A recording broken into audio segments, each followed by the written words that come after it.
All right. We are on the air. Greetings, everyone, and welcome to live coverage of Orioles baseball, where tonight the Baltimore Orioles will begin a 3-game road series against the Boston Red Sox at Fenway Park. Part of a 6-game road trip. We'll be playing Boston for 3 and then going to Detroit for 3 more. Folks, the Orioles have 6 series left to play, 18 games. And right now, we have to figure out a way to turn things around. We limped out of that Tampa series with a couple of really bad losses. And it's time to get back on track. We're hoping it's tonight against the Red Sox. The team I hate the second most. I don't know about you, but it's always Yankees 1, Red Sox 2 for me. Hey, we swept them in Fenway back in April, if you remember. That was when Colton Cowser decided to go nuts. He won Player of the Week honors. Hey, speaking of, let's get a little bit of news out of the way. Congratulations to Gunnar Henderson. He took home American League Player of the Week honors for this past week. Having a nice week at the plate. Maybe not so much in the field. And a couple of errors there, but yeah. Congrats to Gunnar Henderson. Also, folks, we've got some news to talk about, as David in France is pointing out in the Charm City chat. A little shake-up in the lineup that, whether you like what you see or not, it is a shake-up, and I think we can all agree one was needed. So let's hope things work out.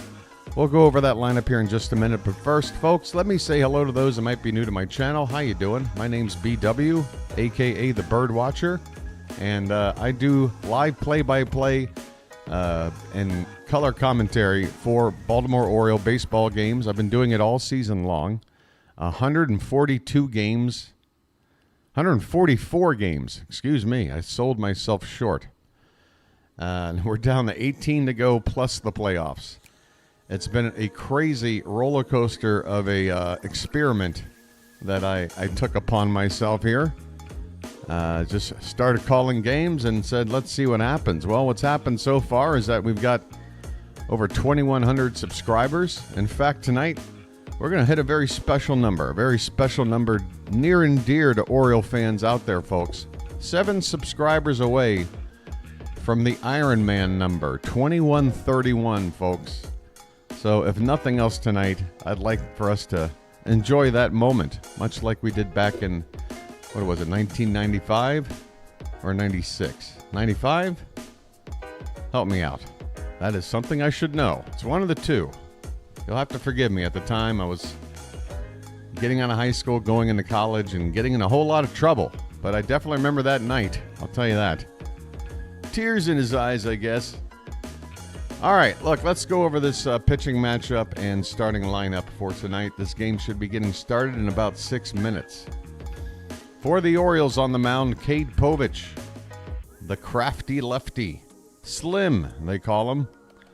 We're hoping Slim does something really nice tonight. When Cade Povich is on, he's a pleasure to watch. He'll be going up against Brayan Bello, who I just heard through the grapevine, listening to the Red Sox, White Sox highlight clip from yesterday's loss to Chicago. The Red Sox lost the final game to the White Sox. So, folks, if there's a way to feel demoralized, it's that. Losing to the White Sox. We did it in the final game a few days back in that series. So, but apparently Brayan Bello was scheduled to start that Sunday game. Or, wait a minute. What day are we on? He was scheduled to start that final game. I guess it was yesterday, Monday. Either way, whatever it was, he got bumped. He got bumped so that he would start this game because the Red Sox said they wanted one of their better pitchers lined up for us, not the White Sox. So Brayan Bello is pitching on purpose. We're going to have to prove to him that they made a mistake. Here we go. Your starting lineups, they're right here. And I'm going to spend the next minute or two getting the game up on the screen here. Now that we're 5 minutes away. Should be a safe time to check it out. One more hit of the old music bed here. Hey, there's Kevin Brown and Ben McDonald. Homers again. He's getting Uh-oh, they're talking. Swinging at some real, not chasing pitches out of the You don't zone hear right Ben now, so McDonald that's big. talking. Mullins a little bit of a... All right. Here we go. Folks, Fenway Park. It looks like a beautiful late afternoon there. Sun's starting to set. I can see the skyline of Boston over the heads here of Kevin Brown and Ben McDonald. Boston. Which means I might have to check in with my Boston play-by-play friend Thomas Fitzpatrick at some point tonight. You guys all know Fitzy, right? Sorry, Charm City chat. Sorry. That's right. Sorry, Charm City chat. Sorry. Okay, the lineups look like this. For the Orioles, leading off and playing shortstop, Gunnar Henderson. Moving up to hit second tonight, Cedric Mullins. Playing center field, Anthony Santander will hit third tonight and play right field. Ryan O'Hearn will do the cleanup hitting and play first. Adley Rutschman has been moved down to the fifth spot in the order, and he will catch. Eloy Jimenez will DH and bat sixth. Colton Cowser in left field, batting seventh. Kobe Mayo is in the lineup, and he'll hit eighth. And finally, a first start for Levon Soto, giving Jackson Holliday probably a needed day off. He's been playing every day with some of the injuries we've been having in the middle infield. So Levon Soto gets a first start. He'll play at second base, bat ninth. For the Red Sox, Jarren Duran will lead off and play left. Rafael Devers at third base hitting second. Rob Refsnyder is the right fielder hitting third. Tyler O'Neill will DH and be the cleanup hitter. Romy Gonzalez will bat fifth and play second. Connor Wong at first base hitting sixth. Trevor Story, a one-time perennial all-star, has struggled with injuries since arriving to Boston. Well, he is back and healthy and back in the lineup. As you can see, he's only had 38 at-bats on the season.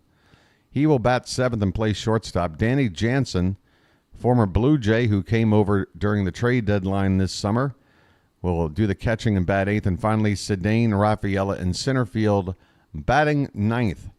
There you go, folks. We should just be a couple of minutes away from first pitch. A couple of other notes to go over.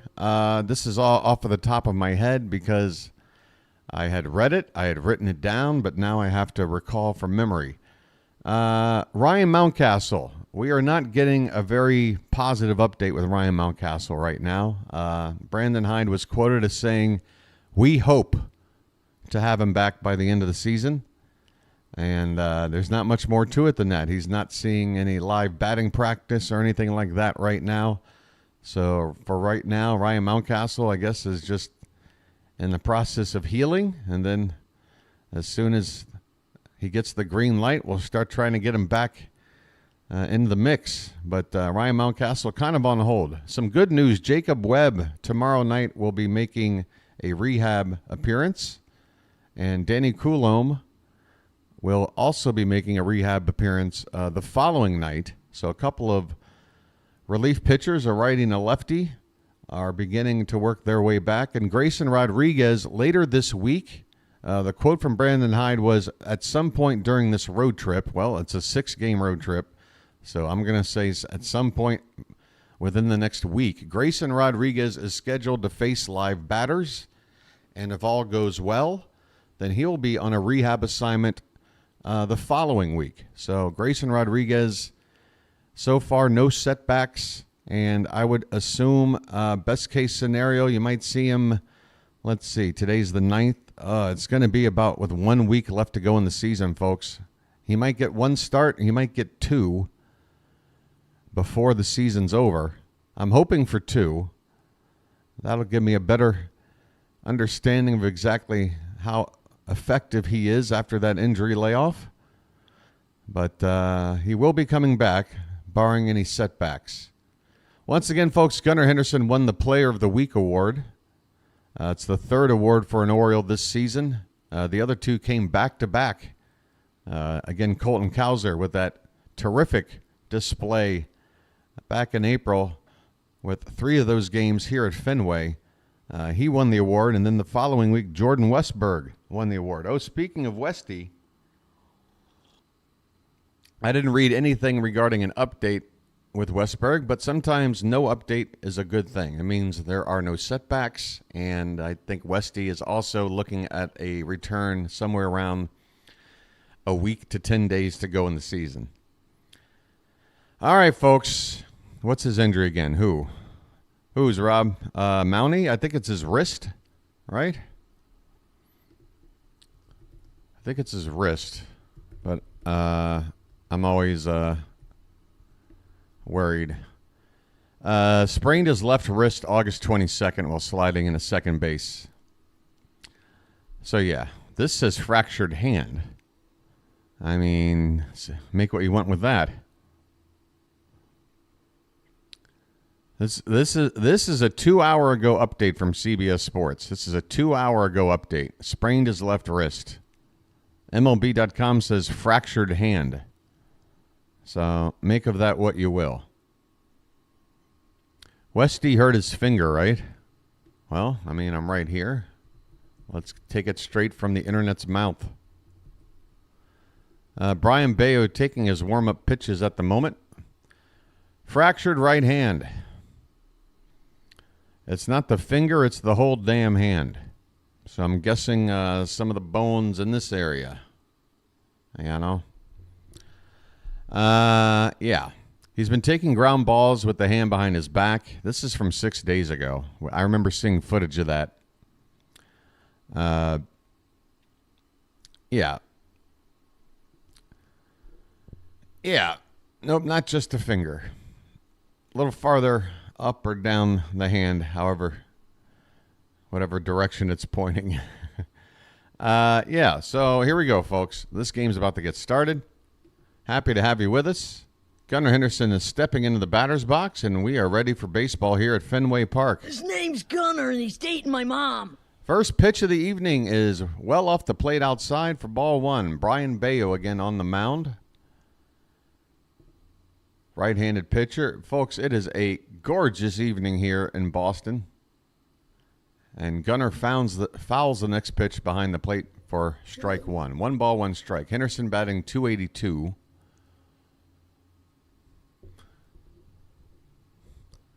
He's been one of only a couple of guys in this lineup hitting with any consistency lately. This pitch is low, 2 balls and 1 strike.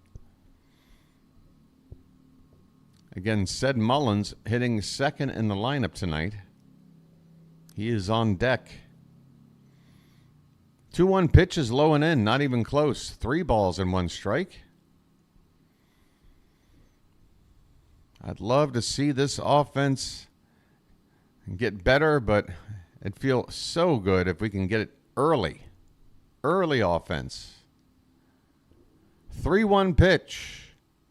That is lifted in the air to left field, going back, looking up, and that ball is off the top of the monster to the farthest right center field area of the monster. Gunnar Henderson's going to get himself a stand-up double. Unfortunately, this is not the right park to hit the ball in that spot.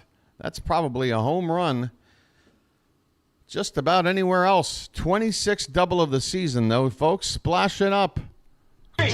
Splish, splash, I was taking a bath. The sprinklers are on. The first batter is in scoring position, and here comes Cade Mullins. And, folks, Cade Mullins, he's the kind of guy you can do a lot of things with when you got a runner at second, nobody out. He looks at a called strike here to begin the at-bat. Mullins had a couple of hits yesterday. .234 average at the moment, 15 homers, 47 driven in. An 0-1 count. And the next pitch is fouled away. He went after a pitch, bottom of the zone on the outside corner. Defensively for Boston in the outfield left to right, Duran, Rafaela, and Refsnyder. Devers at third, Story at short, Romy Gonzalez at second, Wong at first, and Danny Jansen behind the plate. James Earl Jones just passed away. That's tough news. That's a legend right there. Man, that's a legend right there. Folks, pour one out for my boy James Earl Jones. Said Mullins fouls one away, and the count is still 0-2. Man, Rob, I wish you didn't tell me that news right now. I'm a big fan. I'm a big fan. That dude had some seriously iconic roles. This is a ball hitting the center field, right at the center fielder, Duran, who makes the catch for out number 2. Excuse me, that's Rafaela in center field, Duran playing left field tonight.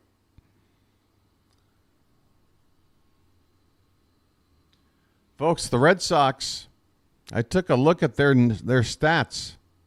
Yeah, 93 is a great run, and it gives me hope as a portly man myself that guys with physiques like that can make it a long time. An example I like to use is Al Molinaro from Happy Days. Anybody remember Al from Al's Diner? That dude was obese for decades. He lived to be in his mid-90s. Here's Anthony Santander, swing and a miss. Folks. That's not a tater tot, that's a tater giant.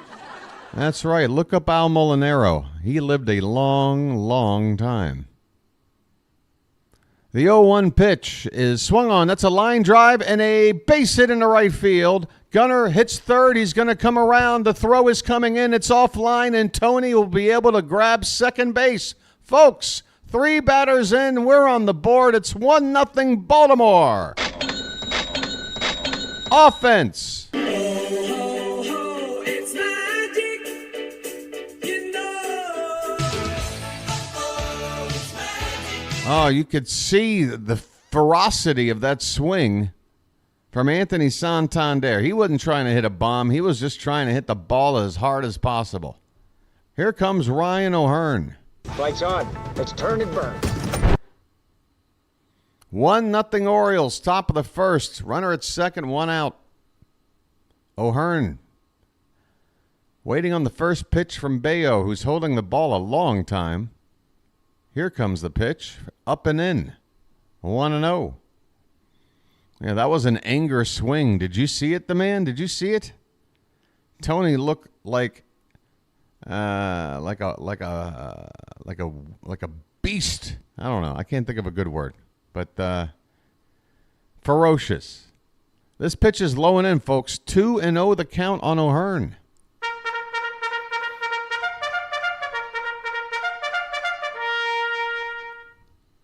The Orioles start the day half a game behind the Yankees. They've played 1 extra game and they've lost it.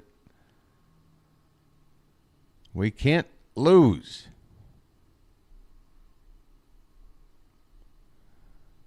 Here comes the 2-0 to O'Hearn. Bello again with that pregnant pause. Here's a swing and a miss on a pitch low and in. O'Hearn went after what looked to be ball 3. Tony had a quote where he said the offense needs to start to just try and hit the ball. We don't need to hit a home run every AB. Hells yeah, Rob. I mean, that swing I just saw him take falls right in line with that sentiment. Here's the 2-1 pitch. Way outside, folks. 3-1.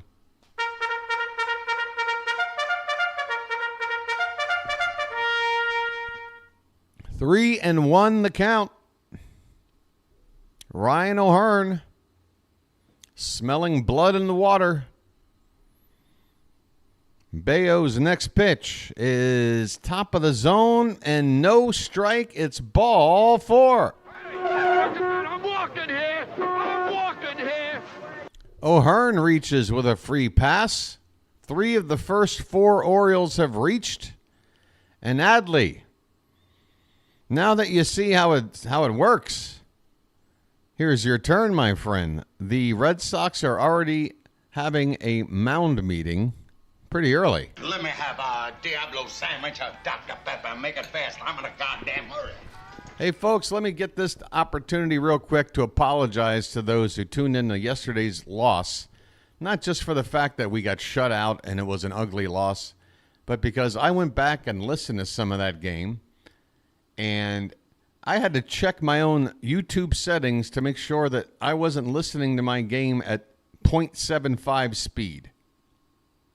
I sounded like I was on Okay, maybe I was on morphine. But the point is I sounded like I was, and that's not good. So hopefully a little bit of the passion is back here. Here's the first pitch to Adley, and that is a called strike at the bottom of the zone. Rutschman hitting 253. But yeah, yesterday I heard it and I was like, wow, it was bad. It was just bad all the way around. Here's the 0-1 pitch to Rutschman. High, 1-1.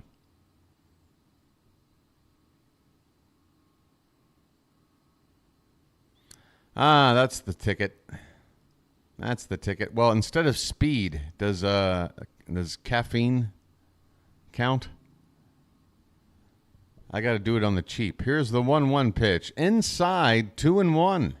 By the way, the Royals taking a first inning lead over the Yankees. 1-0 Kansas City in the bottom of the first. Thank you for that update, RJ. 2-1 pitch. Swung on, line, past the second baseman into right field. Santander will have to stop at third, but now the ball gets away in the infield. Unfortunately, no runners can advance. Folks, bases loaded. 1 out, Adley with the hit. He turns on the faucet. Let's go.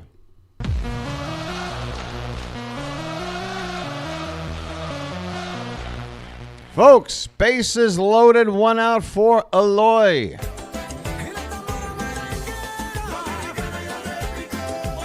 That ball was 101.6 miles an hour off the bat of Rutschman.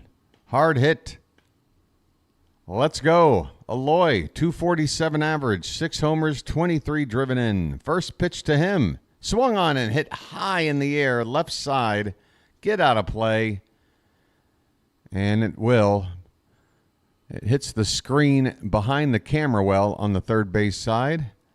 Career with the bases loaded. Enioy hitting 279, a couple of grand slams, but this season he's been 0 for 7. He is due in this spot. He's got an 0-1 count. The pitch. Swung on, tapped at the plate. He's in the hole 0-2. Oh, Enioy. Against Brayan Bello, very good. 3 at-bats, 3 hits.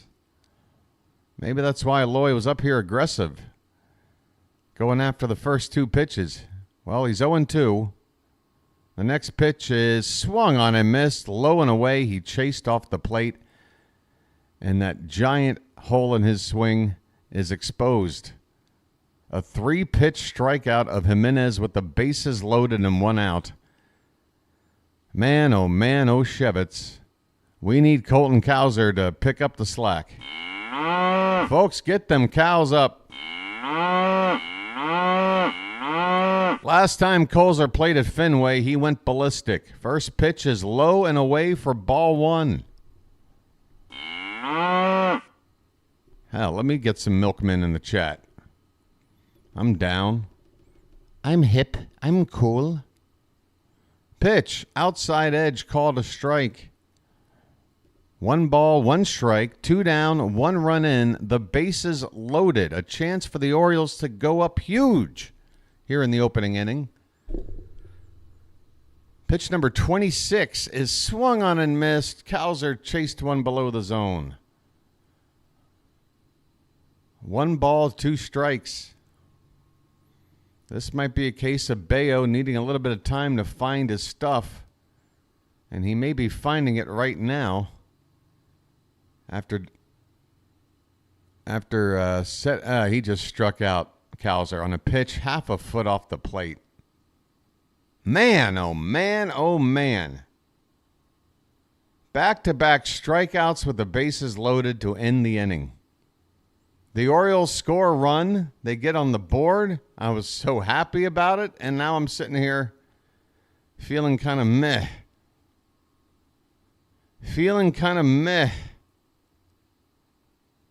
We go to the bottom of the first. Orioles 1, Red Sox coming up to hit.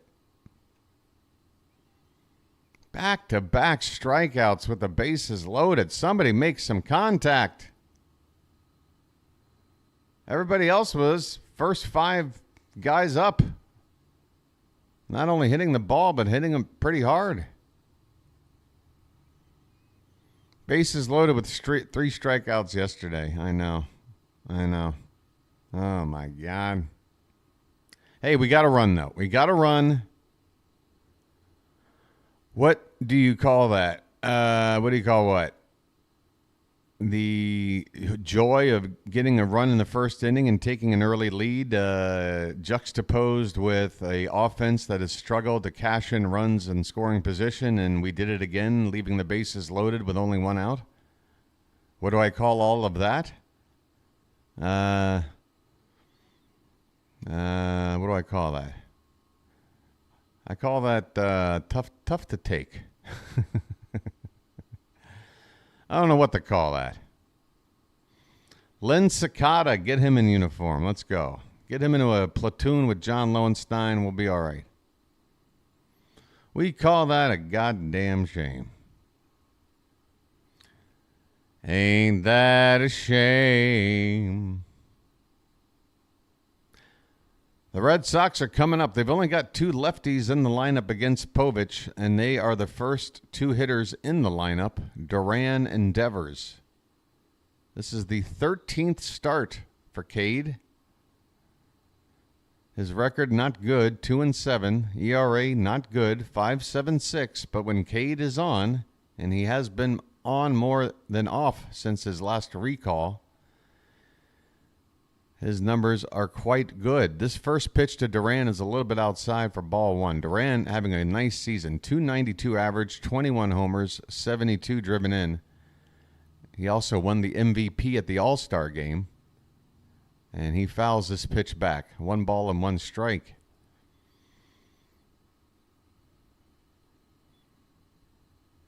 People talk about Rafi Devers being the face of the franchise. Swing and a miss by Duran on a pitch right down the middle. 1-2 the count. And Devers is an all-star, but I don't know. I look at the tools Duran can give you. Not only can he hit, he can run, and he can field. Devers can't run. Devers can't field. He can only hit. I think Duran is Boston's best player. There, I said it. The 1-2 pitch is a check swing on it looked like a slider breaking low and away. And the count even up at 2-2. Yeah, we've got a lead. Now we got to just hope Povich is on his A game tonight. Here comes the 2-2. That ball is hit on the ground. Shortstop Henderson charging, throws, and gets the speedy Duran to begin the bottom of the first. So Povich induces soft contact. Nice location on a fastball. Bottom of the zone on the outside corner. Duran had to just reach out and touch it without getting a whole lot on it. And it resulted in a pretty routine ground ball to short. 1 down, Rafi Devers coming up.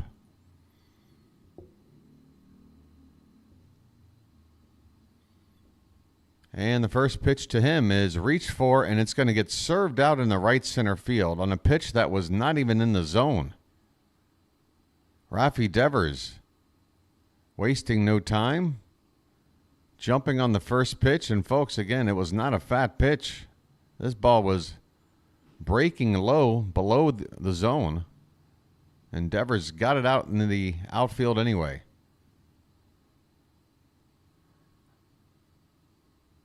All right, 1 on, 1 out, and now Rob Refsnyder hitting third in the order. He'll take a fastball high for ball 1. 274 average for Refsnyder, 9 homers, 35 driven in. And he's the sort that will hit in a spot like third against the lefty starter. Here's a called strike, 1 ball, 1 strike.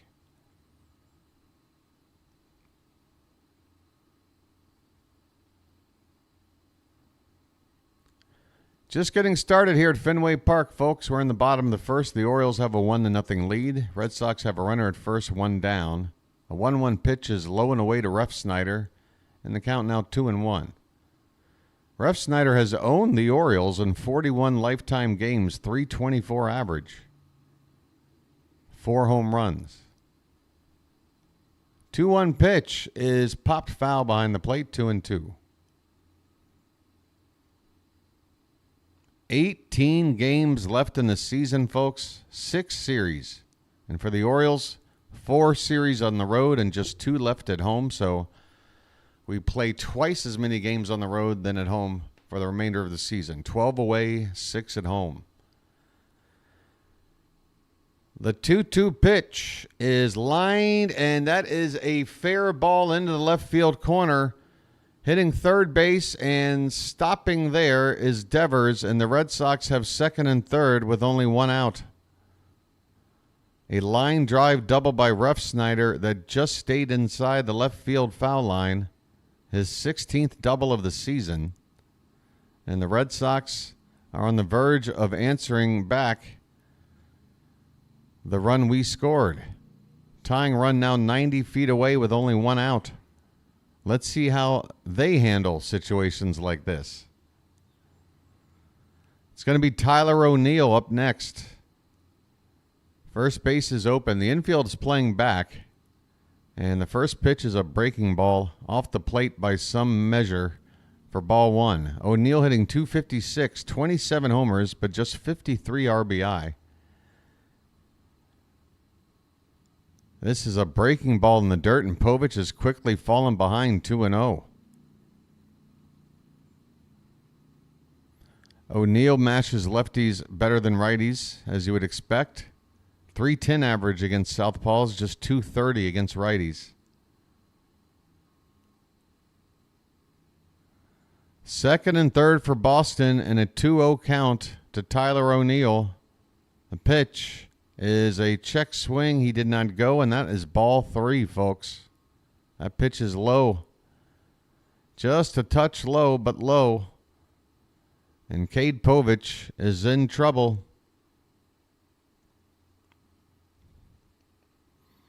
What kind of pitch on 3-0? And that is hit on the ground, and Gunnar Henderson's going to look the runner at second back, throw to first to get out number 2. Meanwhile, the runner at third, who's that? Who came in to score? Is that Devers? Who is that? Refsnyder? Who the hell scored? Either way, the Red Sox have tied the ball game.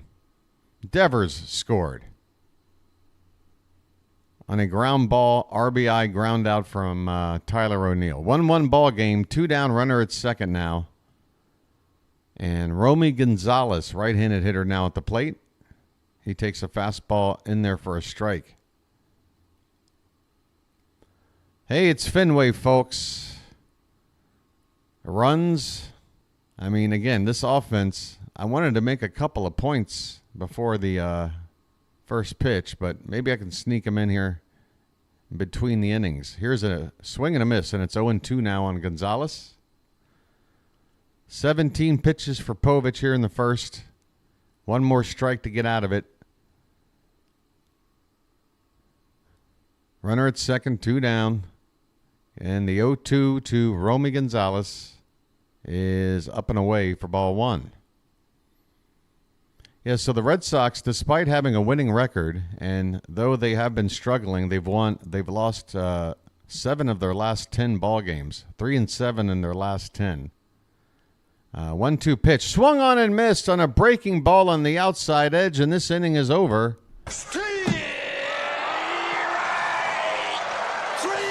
Well, y'all come back now, you hear? The Red Sox mount a rally, and they tie the ball game with a run on an RBI ground out by Tyler O'Neill. 5 hits between the two teams, both with a run here in the first inning. Doesn't look like a pitching duel tonight. Looks like a Fenway game. We head to the second, tied at 1. So, yeah, folks, the Red Sox, despite their record above 500, despite the fact that they are still within a shot of a wild card spot 4 games back,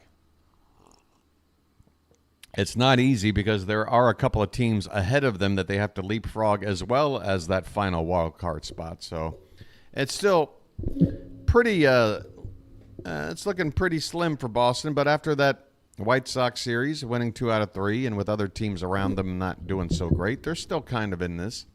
But They have the third worst ERA in the American League. Third worst.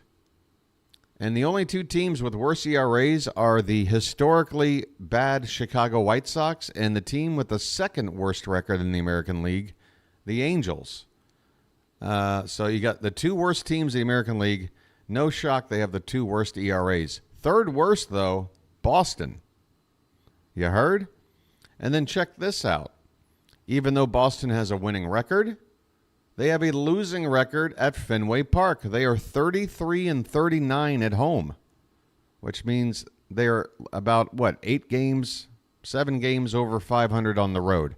They don't play well at home, and if they're giving up a lot of runs, and Fenway Park is known as a hitter's park, folks, add up all of those factors, and what you get is a recipe for this Orioles offense to wake the hell up. We're facing the right staff. We're in the right ballpark. First pitch by Bello to Kobe Mayo is hit on the ground to third. One big bounce. Fielded there by Devers, and Mayo is out before I had a chance to hit his button. Let's get it all on there. Just spread it out.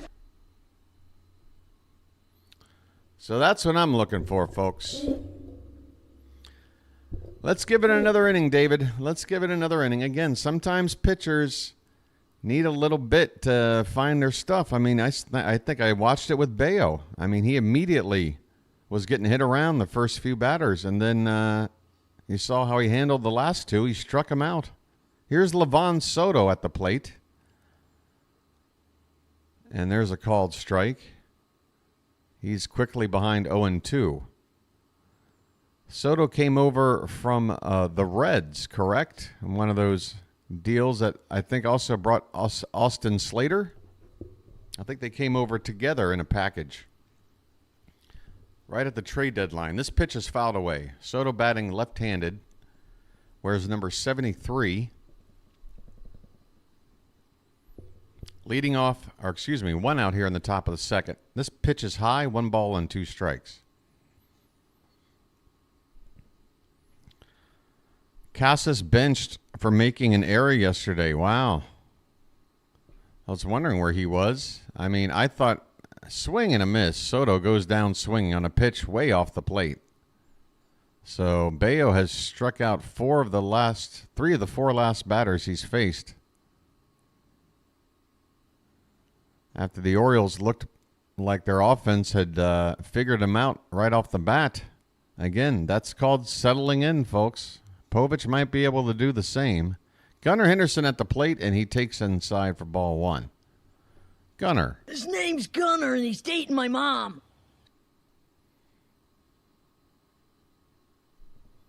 This pitch is low, 2-0. Gunnar got the first inning started with a hit and scored the Oriole run. Here comes the 2-0. And that's low. 3-0 the count.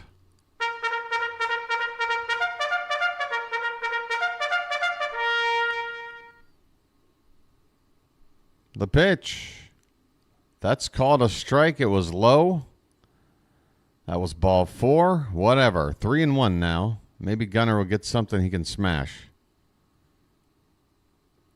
Chad Fairchild, the crew chief and home plate umpire tonight. The 3-1 is low and in for ball 4. I'm walking here. I'm walking here. Gunnar Henderson continues to get on base. He's already been on twice in 2 innings tonight. A 2-out walk. And that'll bring up Sid Mullins for the second time in his mini innings. Well said, now you know what to do. Sid lined out his first time up. First pitch to him is in there for a strike. 95-mile-an-hour fastball outside part of the plate. Bello is about to throw pitch number 40, so he's averaging at least 20 pitches per inning so far through the first 2. That's good news for us. The 0-1 is that looked like a nasty late-breaking slider. Started outside, broke over the middle of the plate for strike 2. 0-2 the count. And this one's in the dirt. Look out. Nice stop there by, it's not Wong behind the plate tonight. Who's behind the plate? If that's Wong, I'd hate to be right. Danny Jansen with a nice stop there. 1 ball, 2 strikes, 2 out. Runner at first, Mullins at the plate, and a 1-1 ball game, top of the second.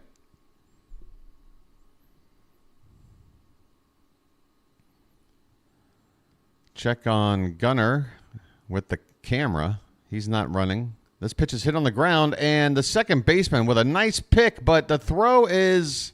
Did he? Wow, the first baseman picked it as well. Said Mullins is retired on quite the play here. 4-3. A ground ball deep into the hole. The second baseman had to go far to his left into the outfield grass and throw off balance. His throw was low to first base, and it looked like his foot was off the bag for a moment and able to make that play, but at the end of the day, they get Mullins to win the inning. We go to the bottom of the second, 1-1 ball game. Where's my coffee?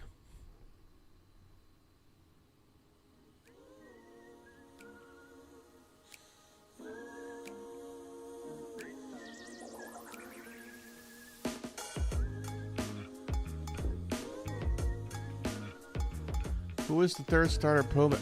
Hey, folks, if you want to hear some news that might have zero, it might not be the case. But again, I'm looking ahead, looking at these final games and trying to figure out what the pitching matchups are going to be. We're now close enough to where we can get an idea of what to maybe expect when we face the Yankees, which is only, 10 days away now or something? It's looking like it's going to line up with Dean Kramer, Zach Eflin, and Corbin Burns pitching in those 3 games for us. Once again, that's Dean Kramer, Zach Eflin, and Corbin Burns, with Povich and Suarez, the 2 to not make it. Which I think if I had to make my choices, even though Burns has been struggling lately, that's probably the 3 guys I want. Povich could do well, but, it's a big moment, big stage. But Povich did pitch well against the Yankees earlier in the season. And then Albert Suarez, I love him, but, let him face Detroit. And then finish it out against the Twins. All right, folks, bottom of the second coming up. Connor Wong at the plate. He goes after the first pitch, pops it straight up behind home plate. Rutschman with the mask off takes a look, but it's out of play. Rolling off the screen and back out onto the field. Connor Wong having a nice season. He's done some catching. He plays first base. He'll DH. Hitting .286.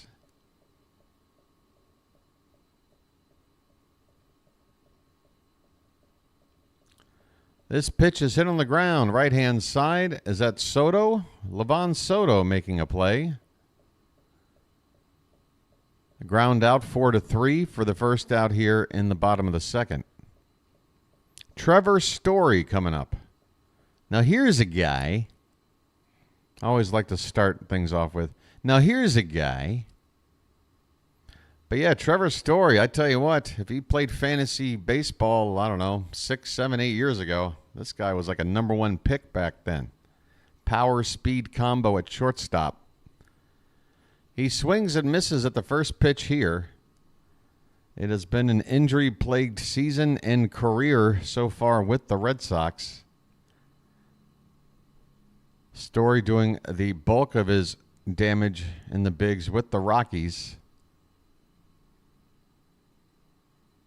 Got an 0-1 count with 1 out, nobody on. Pitch is popped up and going to be playable here. Soto backing up, Mullins coming in, and Soto will make the catch. 2 down here in the second. Story retired quickly. And that'll bring up Danny Jansen, right-handed hitting catcher, ex-Blue Jay. Jansen was involved in a historic extremely historic moment just about a week or so ago involving Boston and his former team, the Blue Jays. This pitch is high for ball one. Jansen played in a game as a member of Toronto earlier in the season versus the Red Sox that was suspended and had to be picked up later in the season. And between that time, Jansen was traded to Boston. And Jansen, once that suspended game was completed, had become the first player in Major League history to play for both teams in the same game. He's got a 3-0 count here with Povich.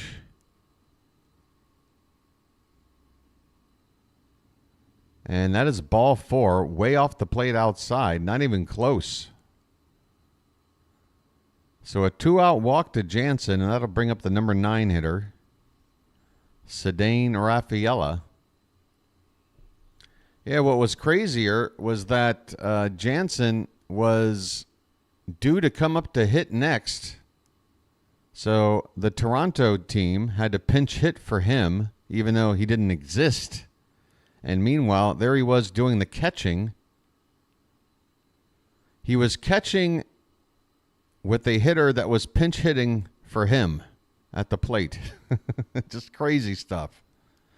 0-1 the count on Rafaela. And this is a check on the runner at first.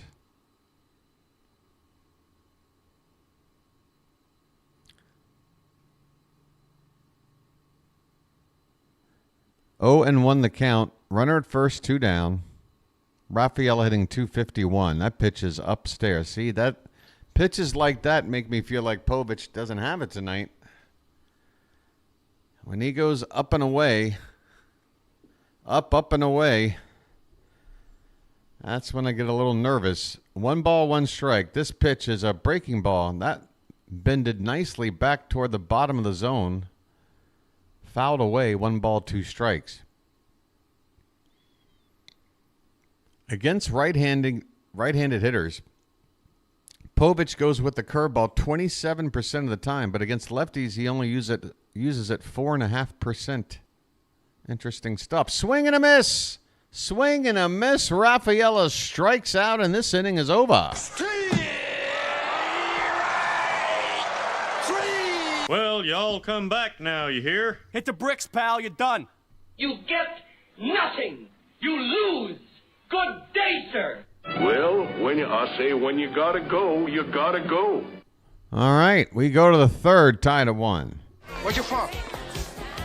Baltimore. What? Baltimore. Baltimore? What's that? Look, it doesn't really matter, all right? Hey, by the way, nobody said anything, but as you can see, the hat starts the game on the head. No more fiddling around. The hat, you've had enough rest. I've been treating you like Adley with the DH spot. And you know what? All you've been doing is struggling like Adley. It's time to shake things up. The hat is on.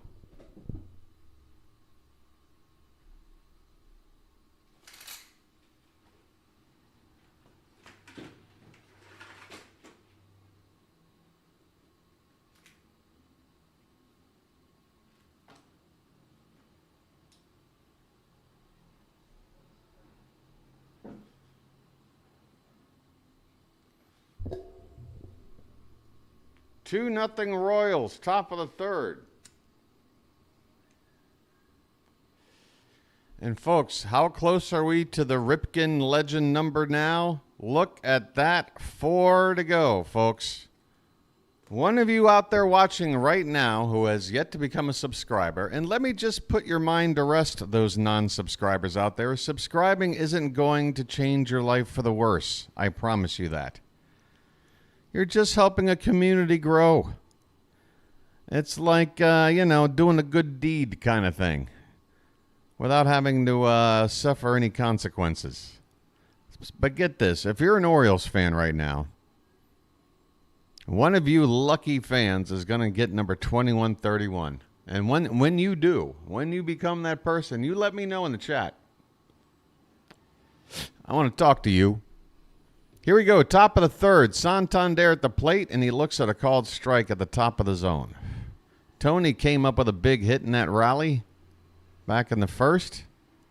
Scored Gunnar Henderson. Is that rain coming down? Swing and a miss. A wild swing there by Santander on a pitch low and in. 0-2 the count. There might be some mist or rain in the air right now in Boston. It looked like blue skies, and now the darkness has already fallen. Just in the span of a couple of innings. 1-2 pitch to Tony. Swung on, foul back, will do it again. I'd buy that for $1.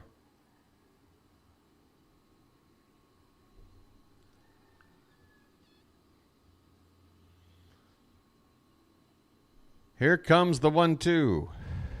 Swung on. That one's blasted foul off to the right. I'm surprised that ball didn't just obliterate right there on the spot. 1-2 still. The pitch popped up.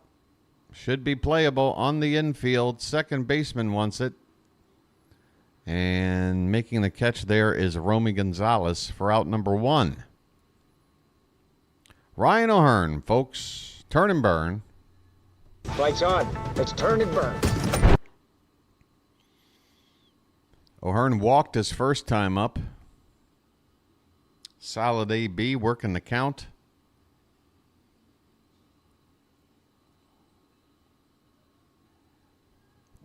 Up there with the bases empty and one down here in the top of the third. Pitch from Bello is chopped foul at the plate and rolls behind the plate. 0-1 the count. We're still putting taters up. Am I on a delay? We might have to do a lag check. The 0-1 pitch is reached for off the plate and fouled away. And the count is 0-2. Hey, folks, I'll say a number, you type it in. The number is 8. That's right. Cal Ripken. I got him on the brain for some reason. Type in the number 8. ASAP. This pitch is in the dirt, 1-2. There you go, Matt. All right. Lag is looking pretty good. All right. It also gets a few of you quiet people to chime in once. I'd like to see some names I don't see often pop up. The 1-2, and that one is up and in, hit on the ground to first. The first baseman stops the ball in front of him, picks it up, and will go to the bag unassisted for the putout. O'Hearn with a hard grounder to first, but he is retired, 2 away. And that'll bring up Adley Rutschman, who's got a hit in his first at-bat tonight, hitting in the 5th spot.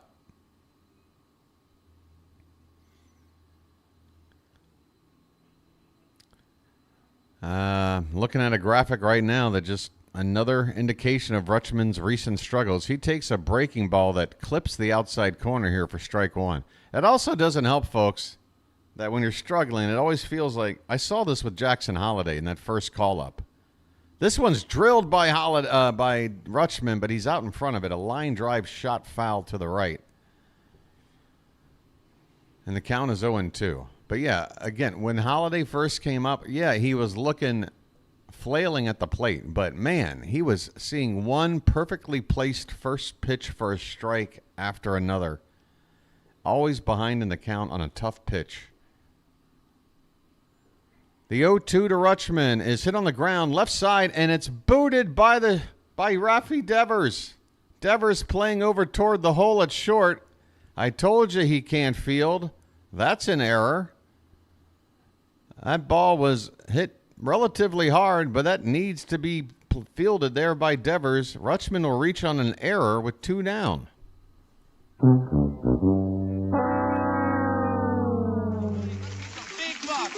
buck, stop it all. Hey, Carrie, if you're just typing in 8 now, you might want to refresh your game or make sure that red dot for the live button is on. Eloy Jimenez, first pitch, pops it straight up into right field. This will be the final out of the inning.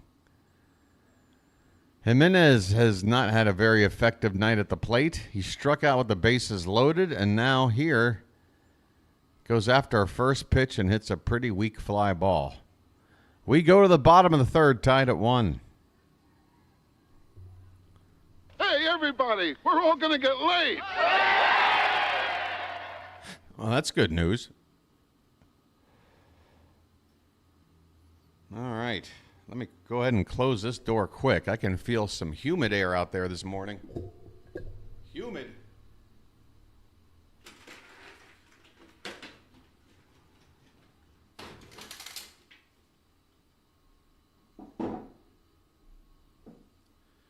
By the way, folks, with that early call yesterday and then being able to wake up the next morning and have pretty much the day off, the plan was to get up and go on down to my barber, Bon Chu. Bon Chu has been my barber now for over 8 years. Every time I need a cut and a shave, I go to my man, Bon Chu. But I woke up yesterday feeling like crap. And I did nothing. I did nothing except make my my mandatory trip down to the 7-Eleven for some rations to get me through the day. Other than that, I just sat my butt here chilling for most of the day. But I'm feeling better today, so that's good. It's good to have, when you're not feeling so hot, it's nice to time it when you're not on the air. I had a similar anxiety about doing the sports writing gig I had for several years. Again, a job that, for the most part, I can work on my own time as long as I meet a deadline. But on game days, when games are actually going on and you got to put out information that's like up to the minute live reporting type stuff, I was always sitting there going, man, oh man, please don't let me start feeling like crap. I'd always get lucky. Maybe it's just I got to be active. I gotta be engaged, doing my thing, and then all that stuff stays away. Okay, here we go. Jarren Duran takes ball 1 here to begin the bottom of the third. And the next pitch is foul back. So top of the order up again here for Boston. 1 ball and 1 strike on Duran, 0 for 1 tonight.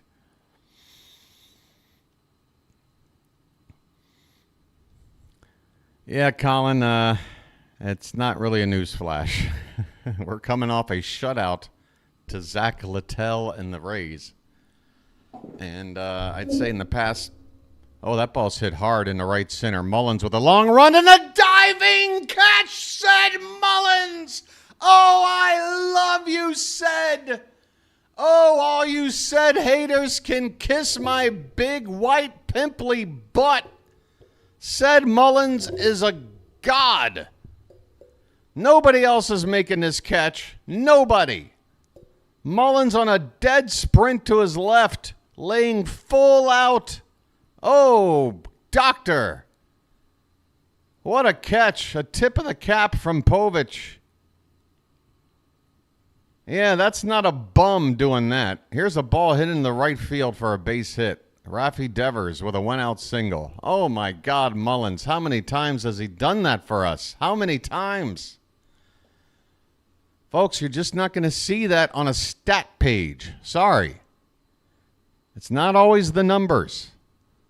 You got to know what your players have and what tools they can give you. And if you've got a center fielder that can do that, you've got a leg up on pretty much everybody else. Yeah, what a bum. He's batting second now. He's making, highlight reel catches. He's a bum. By the way, the guy who said that, where's he been? Ref Snyder with an 0-1 count.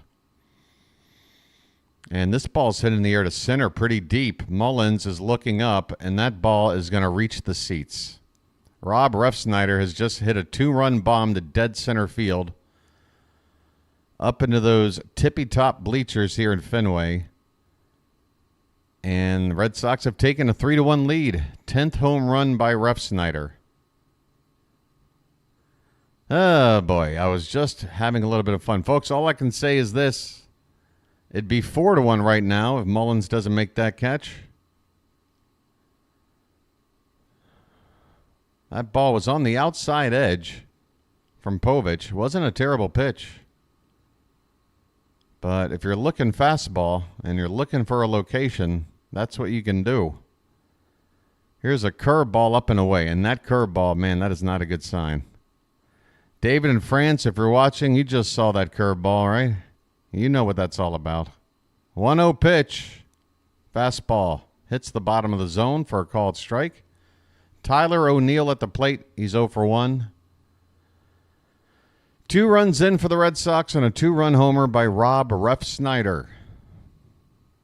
And this ball's jacked in the air to left field and deep. Looking up, and this ball is going to leave the yard.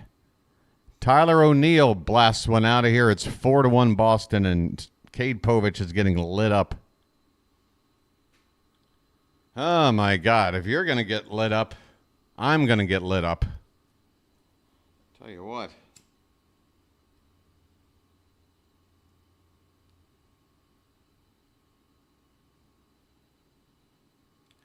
Four to 1 Boston in the bottom of the third. Over the monster and nearly past the monster seats. All the way to the final row of seats. Nearly going out there onto... what's that road behind left field? Not Yawkey Way. What is it back there?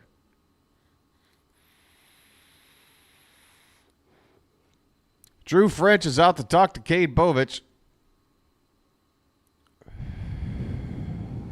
Well, the Yankees are losing. And I'm getting high now, so we're going to get through this together.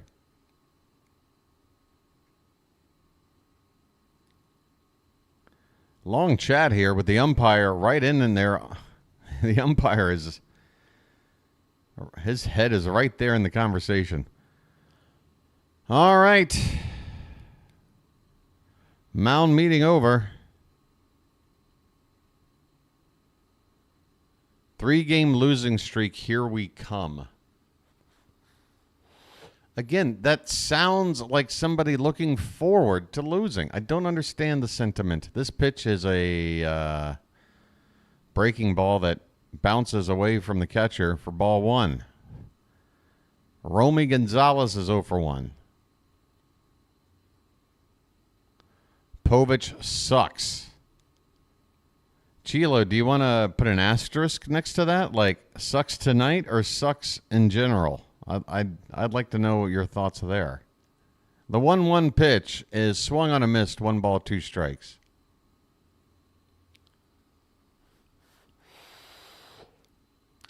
By the way, in case anybody was interested, the Orioles were down by 5 runs at Fenway earlier in the season and won. This ball's hit in the right field, but right at Santander, thankfully. That ball was hit on a rope. That is the second out of the inning. Povich is getting hit hard. 2 down here in the third. Base is empty.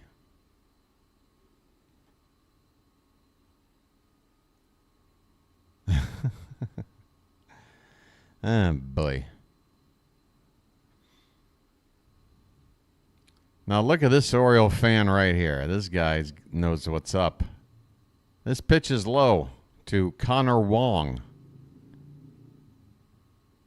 4 runs on 5 hits, including a couple of home runs here in the third for Boston. And this ball's hit in the left field and deep toward the monster. This ball is going to be caught on the track by Cowser to win the inning.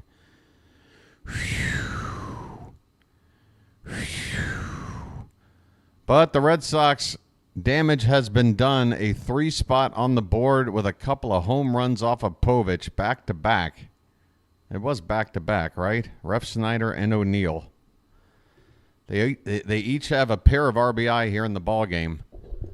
3 for 4 with 2 homers and 4 RBI combined between the 3 and 4 hitters in the lineup. We go to the 4th inning, 4-1 Boston.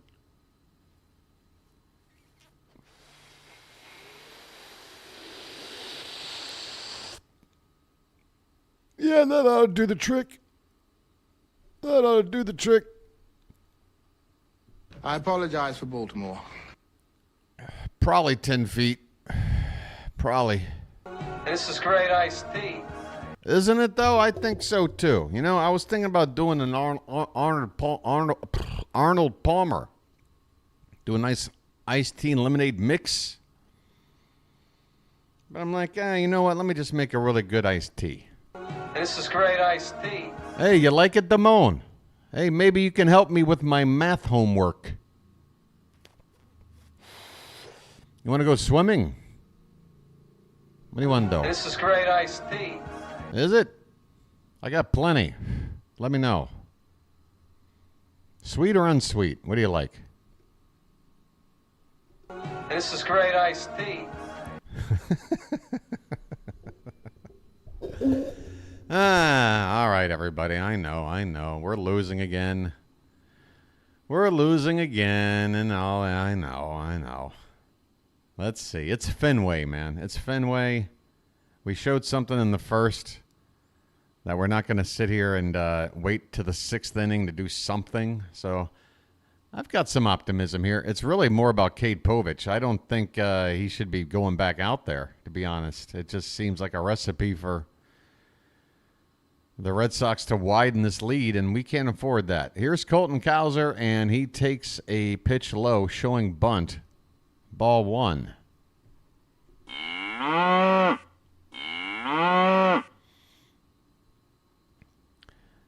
And this pitch is at the top of the zone, called a strike. Well, Chilo, then I guess we'll just have to get offense. Or just win 1-0 every day. Here's a swing and a miss. Cowser, who struck out already tonight, has a 1-2 count. Come on, Colton. Memories of April, my friend. You owned this park last time here. The 1-2 is in the dirt. 2 balls, 2 strikes. My, oh, my. It's only the 4th inning.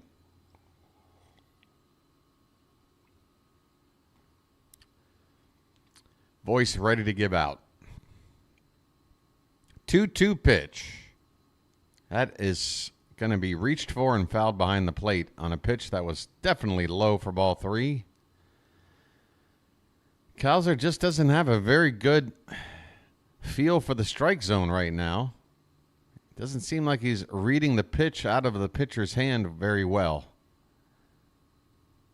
2-2 is fouled away. We'll do it again.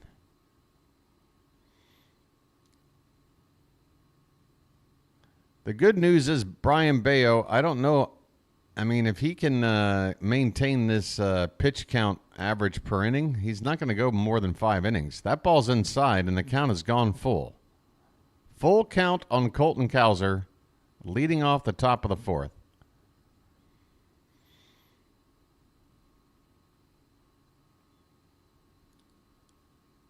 Pitch number 8 of the sequence is low and in for ball 4, and that's what I'm talking about. Get your butt on base. I'm walking here. Leadoff single for Cowser. Leadoff walk for Cowser. And that'll bring up Kobe frickin' Mayo. All right. Just get it all on there. Just spread it out. Folks, hang on a second. I got to honk the horn. Where's my tissue? Crap. Oh, hold on. First pitch. That ball's hit in the air, center field, but right to Cedane Rafaela for out number 2. Or is that out? I'm sorry, out number 1. Out number 1. Sorry.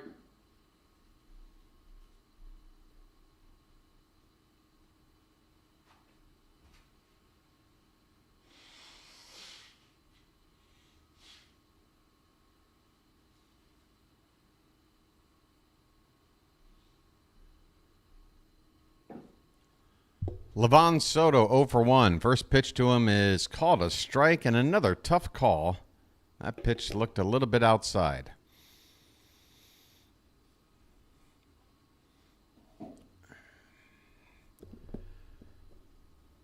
The 0-1 is outside. 1 ball, 1 strike.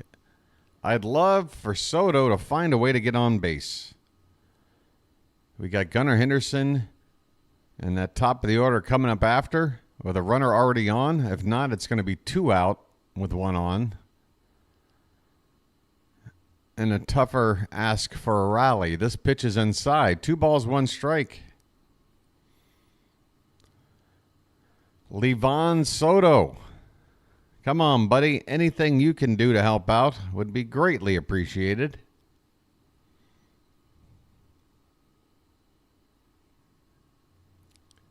Two-one pitch is foul back, 2-2.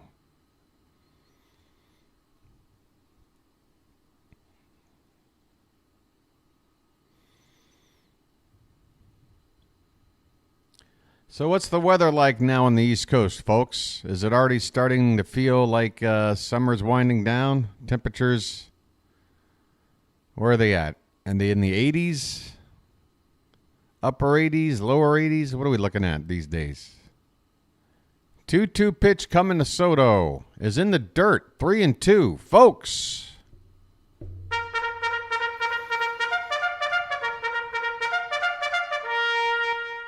So it's warm in the day and getting chilly at night. That's why it's my favorite time of year. Oh, perfect, Rob. That is perfect weather. Are you kidding me? Here comes the payoff pitch to Soto. He swings and gets a piece of it to stay alive. My goodness, I don't know how he got a piece. He's a tiny guy with a tiny bat. Somehow got a piece of a pitch about half a foot outside.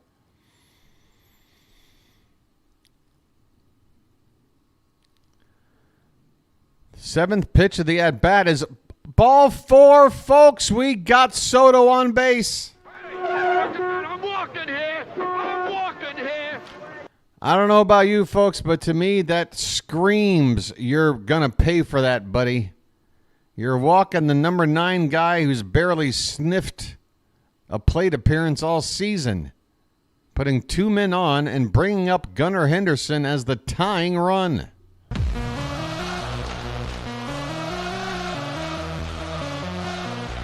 You want to play with fire? You might get burned. His name's Gunnar, and he's dating my mom. First pitch is, don't you dare call that a strike. The umpire raises from his crouch and does not call it a strike. It's ball 1 outside. 73 pitches for Bello. We're only 1 out in the 4th.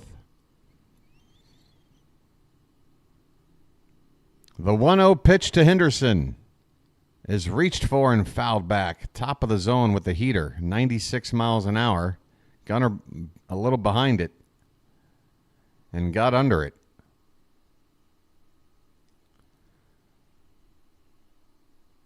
A hit and a walk so far tonight.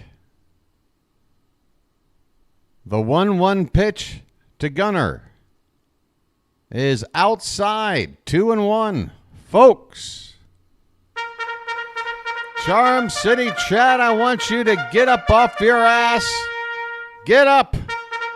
You're getting the double bugle right now. We need a rally. The 2-1 swung on, fouled straight back, 2-2. Come on, you cavalry. We got to charge. We got to go running up that hill. Running up that building. Kate Bush style.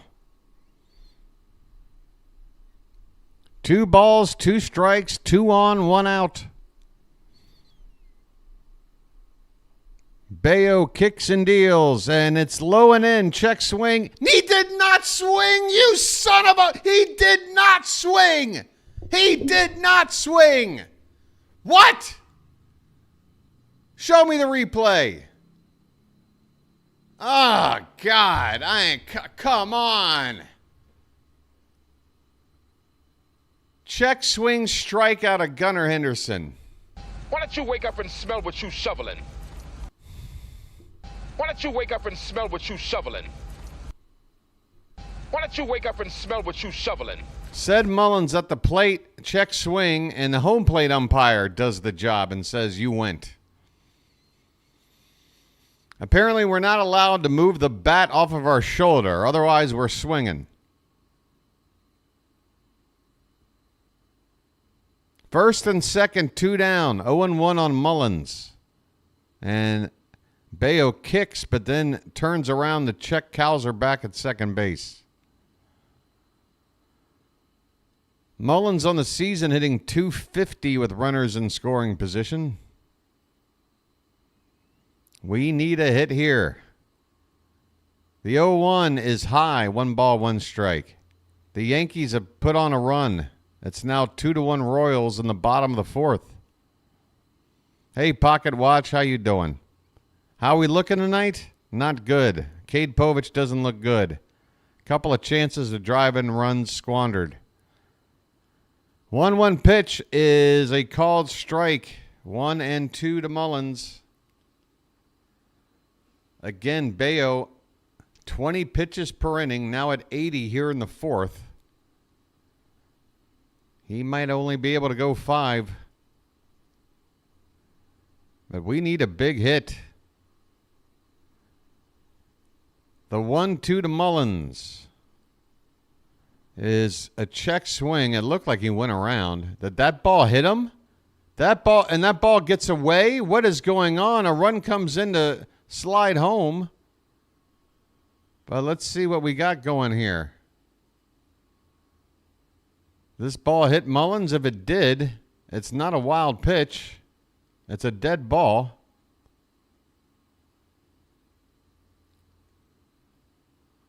And that ball looked like it caught Mullins on the toe. So that would be a hit by pitch and a dead ball. Should be bases loaded here.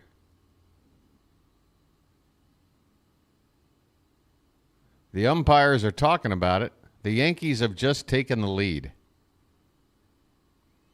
Just like that, 3 quick runs, and the Yankees go from trailing 2-0 to ahead 3-2. The umpire just said something. I couldn't hear it. If anybody in the chat would like to relay what the umpire just said over the announcement microphone. The Orioles are challenging, okay? What are we challenging? What the hell is going on?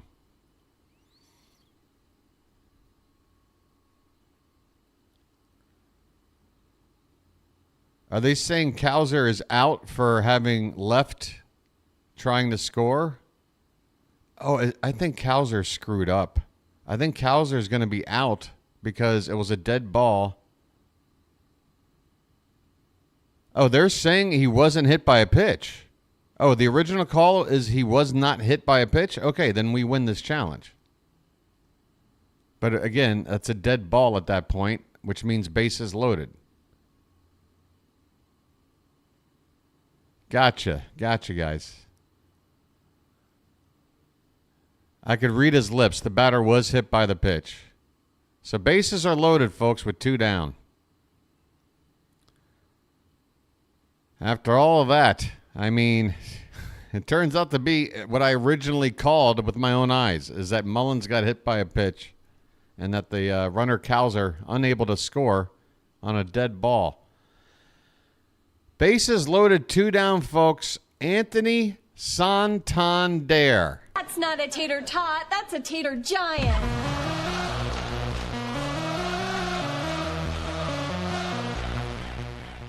I don't think the Red Sox had a challenge. That was an Orioles challenge. Cowser did not score. No need to challenge. Bases loaded, 2 down. First pitch is low, folks. Low. Get those taters up in the chat. 1-0 the count. The pitch. Low and away. 2-0.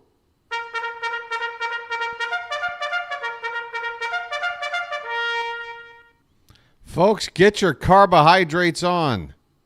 It said Orioles challenge on the screen, Chilo. So if you're right, fine. But I'm just going with what I see on the screen. 2-0 pitch is fouled away, 2-1. I mean, does it really matter at this point? It's over. 2-1 the count.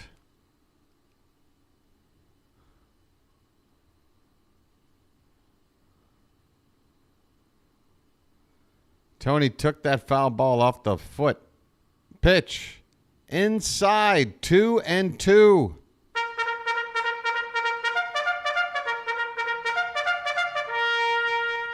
Sorry, make that 3-1.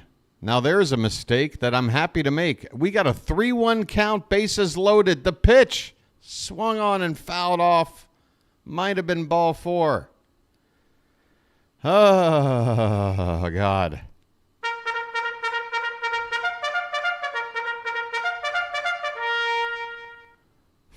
"86 pitches from Bello in the 4th. He's got to be gassed. He's got to be gassed. Bases loaded. We're so due to cash in on a situation like this. It looks like Bello's struggling to hear something through his little ear device. Here comes the payoff. Up and away, ball 4. I'm walking here. I'm walking here.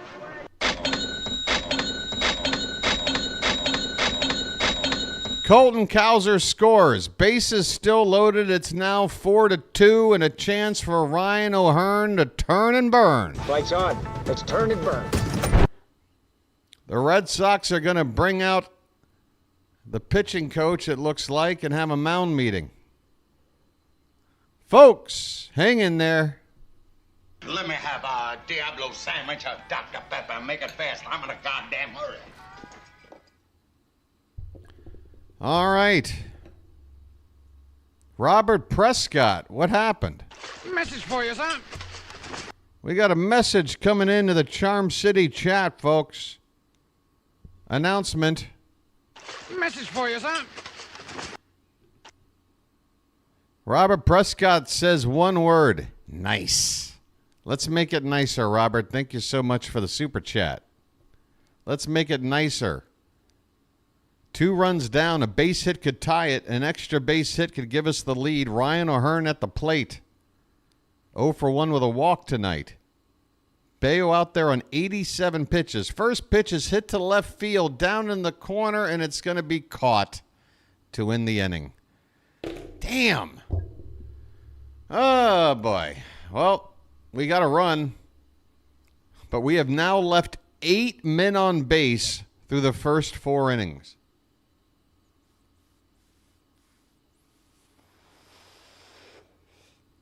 It's 4-2 Red Sox as we go to the bottom of the 4th. 8 men left on through the first 2 innings. We're on pace to leave 18 men on base. In yesterday's loss, with runners in scoring position, the Orioles were 0 for 7. Where is the clutch? We need that one big final cherry topping hit on these rallies. Where is it? We need it. We used to have it. It used to come naturally. Oh, boy. Bottom of the 4th coming up.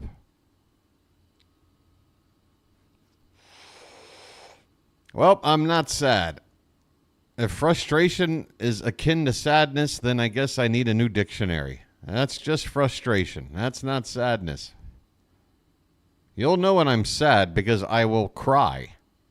That's right. I'm a grown-ass man who will cry on camera if he is indeed sad. Why not? It's a natural reaction. When I'm happy, sometimes I laugh. It's funny how it works.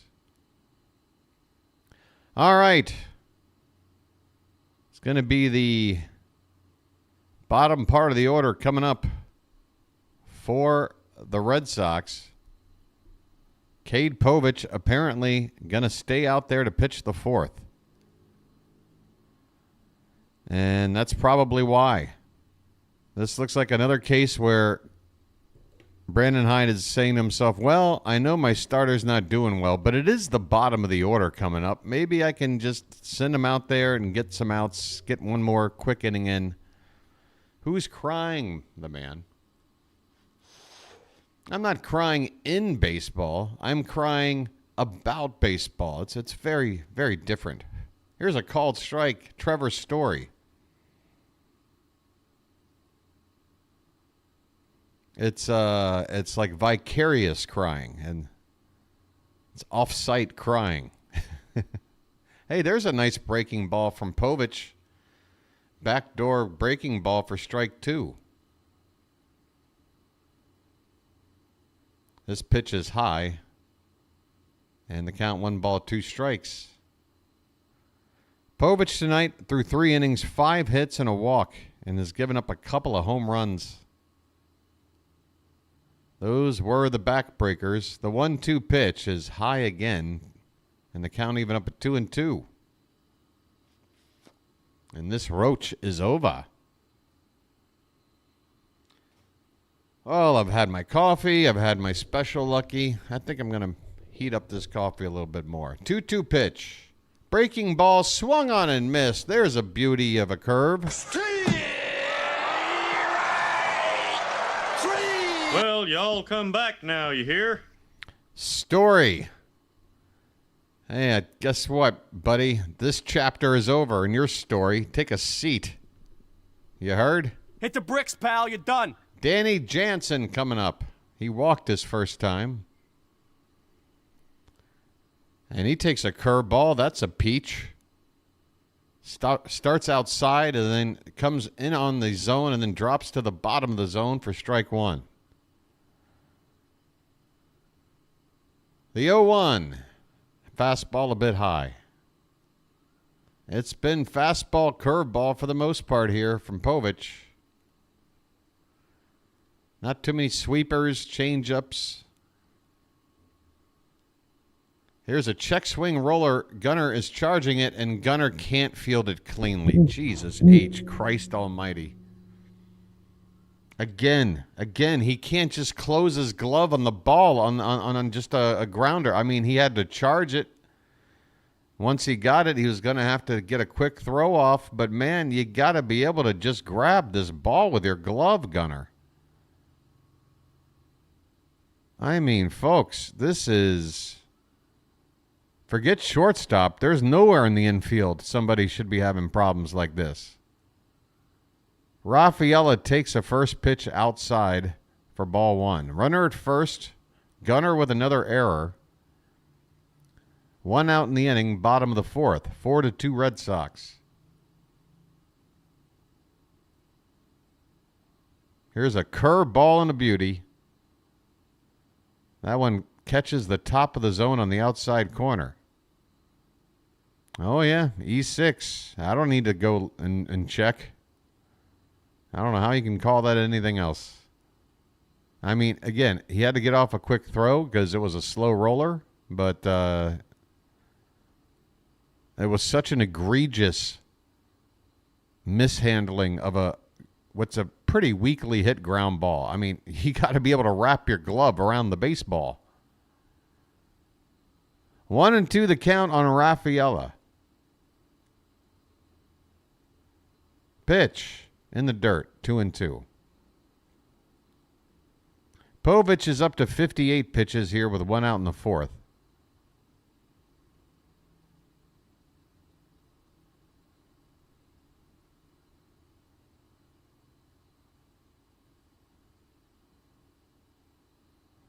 Double play time, says Dan. I'm down. This one is lifted to left field, and it's going to hook foul, thankfully, into the upper deck down the left field line.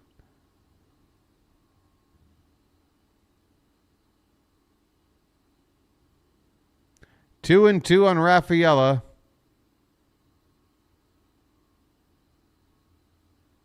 Povich waiting. Here's the pitch. And that one it's reached for. This could be 2. Gunnar to second for 1. Soto to first. A double play. Let's get the hell out of here.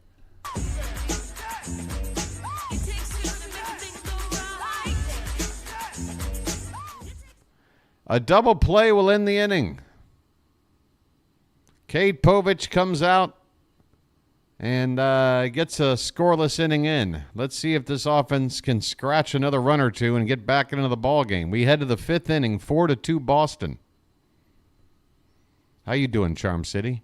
Hey, another check on the Ripken night. Oh my God, folks, this is it. Let's do it right now. Let's do it right now. Baltimore, you are seeing history being made today. You want to make history? You want the ultimate bird watcher number? Sign up right now because it's available. It's the Iron Man record number available right now. 2131 is next. And for whoever takes it, you hold on to that. That is your lucky penny or your lucky quarter. What is it from No Country for Old Men? That's your lucky quarter. Hang on to that thing. Don't just mix that in. And, of course, somebody leaves. Yeah. See you later. See you later. Guess what? We're still going to celebrate tonight. Have fun with your little prank. Hey, look what I did. The number went down. Look what I did. Hey, that might inspire somebody else to also unsubscribe. Go ahead. Make it 2128. So see how that affects me. Hey, look at this guy streaming every baseball game all season long. Enjoying something for a moment. Watch me take some of that enjoyment away. Look at this. That's fine. That's fine. We're still going to make history today. Baltimore, you are seeing history being made today. That's right. Baltimore, you are seeing history being made today.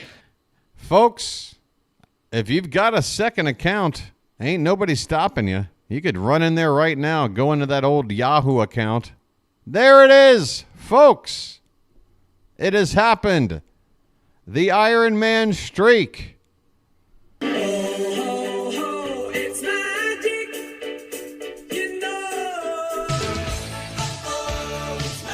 2131 salute. Hey, if you just signed up, say something in the Charm City chat. You might have to wait a minute to do it. Adley Rutschman's at the plate.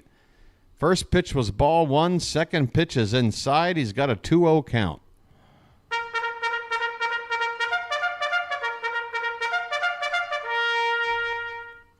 Bello on 90 pitches, just starting the fifth. There's a called strike, 2-1. You think Cal took the number?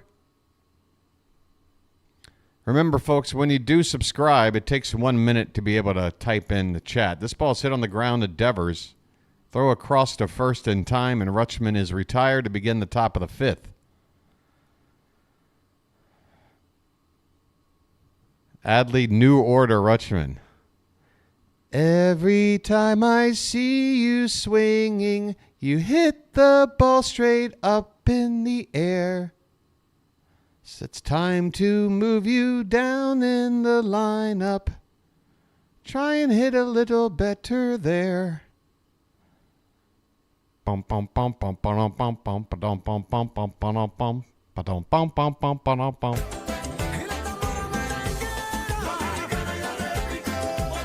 Just a little new order reference, everybody. Here is Eloy Jimenez. He's got a 1-1 count. 1 out, nobody on. He's 0 for 2. Swinging a chopper foul, left side, 1 ball, 2 strikes. Because I'm happy. That's 2131. Did we get there? Congratulations, 2131. Clap along if you feel like a room without a roof. Clap along if you feel like happiness is the truth. Clap along if you know what happiness is to you. Hey, hey. Clap along if you feel like that's what you want to do. Hey, Eloy Jimenez just struck out. Bad night for him. Here's a ground ball to second base by Cowser, and he's down on 1 pitch, and the inning is over. The Orioles go quickly here in the top of the fifth. Not much happening there. Didn't even have time to get 1 cow up in the chat.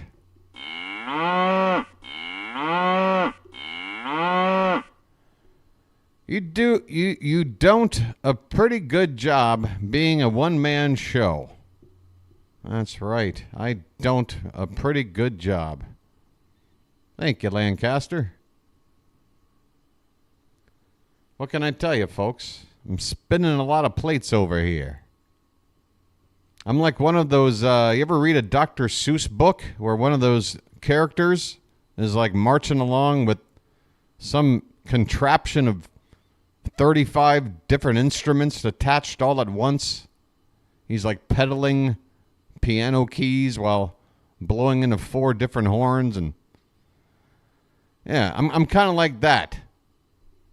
I'm just rolling down the road, playing 35 instruments at once. This game's half over. Jeremiah's 2000 comment was funnier. Oh no, I missed a good comment. What happened, Jeremiah? How far back do I gotta go?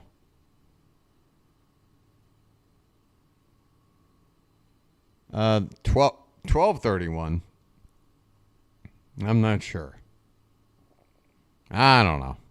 What are we doing? I need another lucky. Oh, you know what? I needed to heat up some water. Hold on. Damn it. Hold on.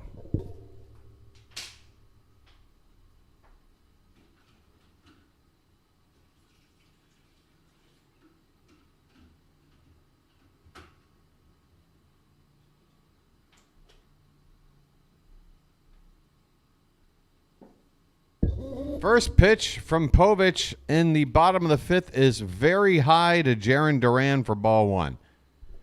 61st pitch of the night from Povich. I really want our bullpen to at least get a little bit, start stretching or something. We might need somebody in the 5th.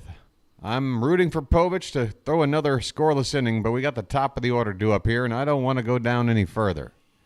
Here's a swing and a miss. 1 ball, 2 strikes on Duran. Duran is 0 for 2. Oh, I'm in range of 2,000.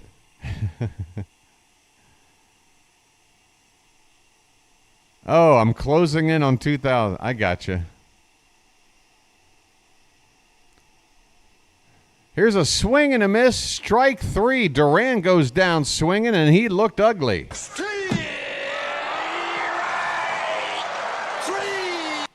Well, y'all come back now, you hear? Hit the bricks, pal. You're done. You get nothing. You lose. Good day, sir. Well, when you gotta go, you gotta go. All right, Big AB here. Raffy Devers at the plate. He has gotten a hit both times, and he's scored both times. Up there right now with 1 out, nobody on, and the first pitch is outside for ball 1.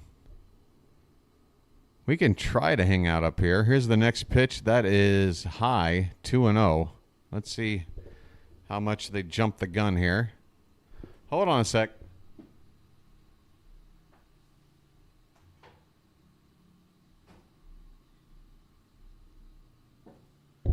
2-0 is on the outside edge, called a strike, 2-1. This does look like it's a full pitch ahead. We're going to stay right here.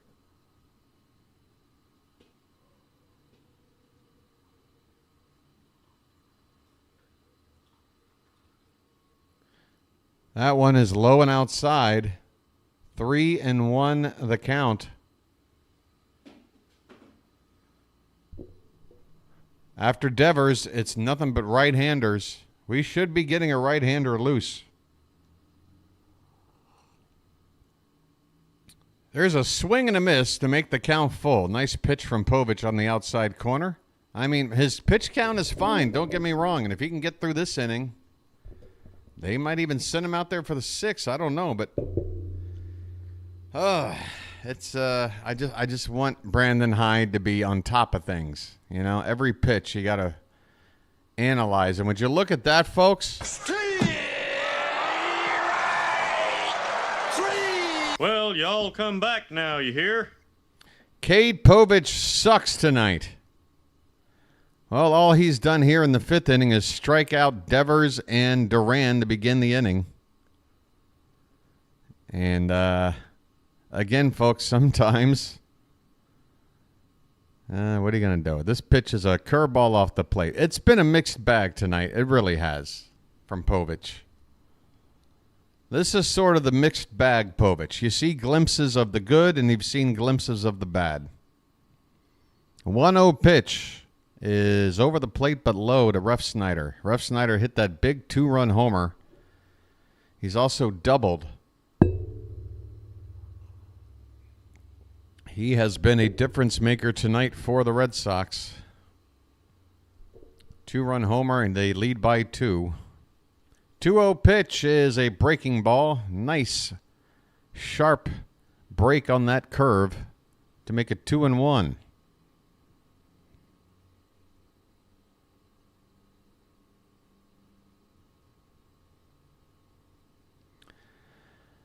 I hear you, Benny Jets.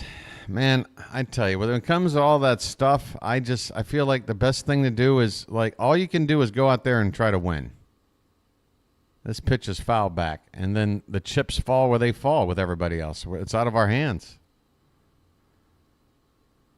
I can understand going into the final week or two of an NFL season where there's some playoff scenario situations to suss out, because you're talking about a one-game thing over a couple of weekends, a couple of games. But, man, if you're going to spend the last 18 games of this season trying to parse out where we're going to wind up in the wild card or what, I mean, it's going to drive you nuts. This pitch is in the dirt for ball 4. A 2-out walk to Refsnyder on a curved ball from Povich in the dirt.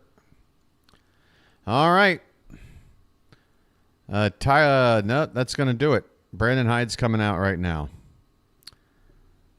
Povich nearly got through 5 innings, but with all these right-handers coming up, I think Brandon Hyde said, all right, I'll keep you out there until you get a guy on base, but after that, I got to go to a righty. And I think it's the right move. I'm not saying it's going to pay off, but I think the timing is about right. We're going to make a call to the bullpen.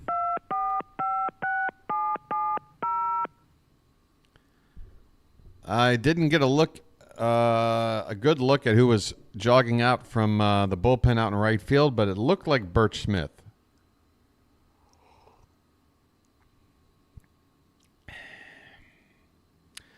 We all go a little mad sometimes.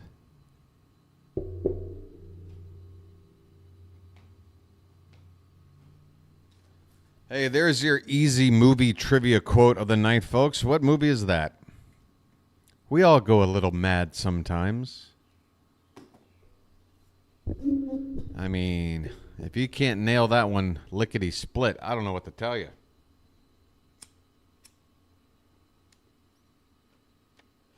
And yes, maybe that line has been uttered in more than one movie, but it's iconic in this movie.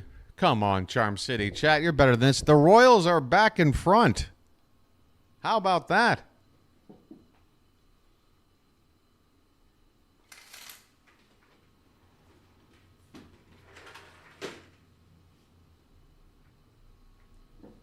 That might have been reported earlier, and I just now caught it. But, yeah, the Royals are out in front. All right. Melanie, you're on the right track. David, earlier than that. Go back about 1 decade.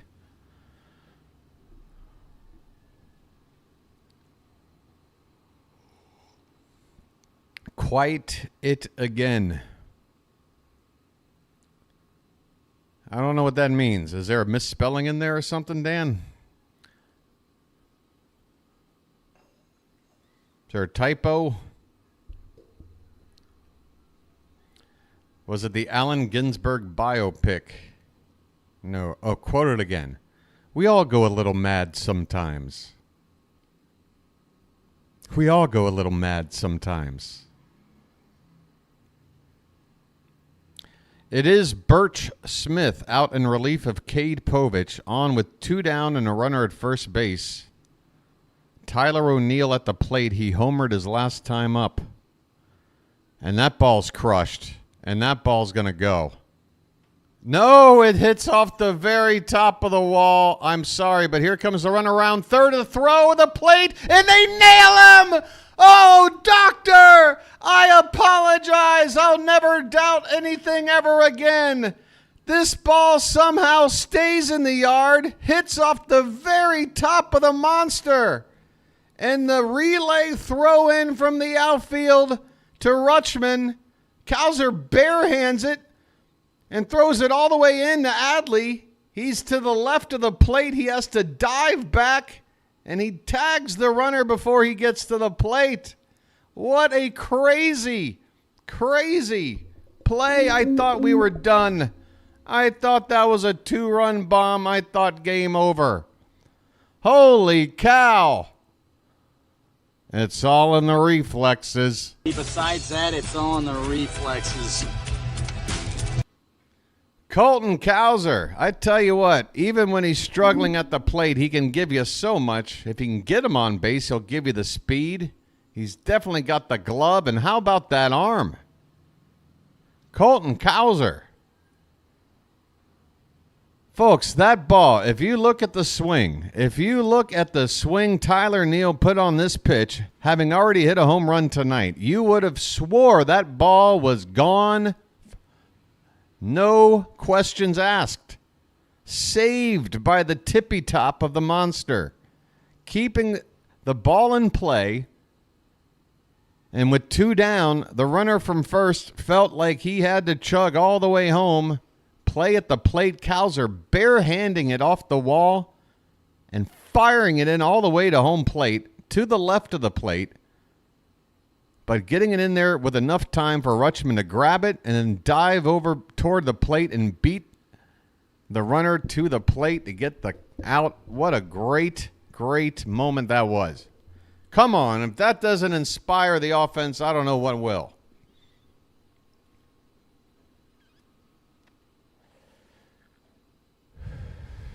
Folks, we're going to go to Twitter for this. I don't care. This might get me demonetized. I don't care. Hey, if you want to throw in about $12 to $15 worth of super chats, that'll make up for the revenue lost for this moment. I got to have it. Give it to me. I want it. Here's the first pitch to Kobe Mayo in the top of the 6th. Brayan Bello still out there, just threw pitch number 98. He's still out there. That pitch is a called strike on the outside edge. 1-1 the count. Folks, do you want to see that Mullins catch? Here's that Mullins catch. Check this out, folks. If you didn't see it, here it is. Jaron Duran, right center field. Cedric Mullins! Oh! You cannot be serious with that. Oh, you can be serious.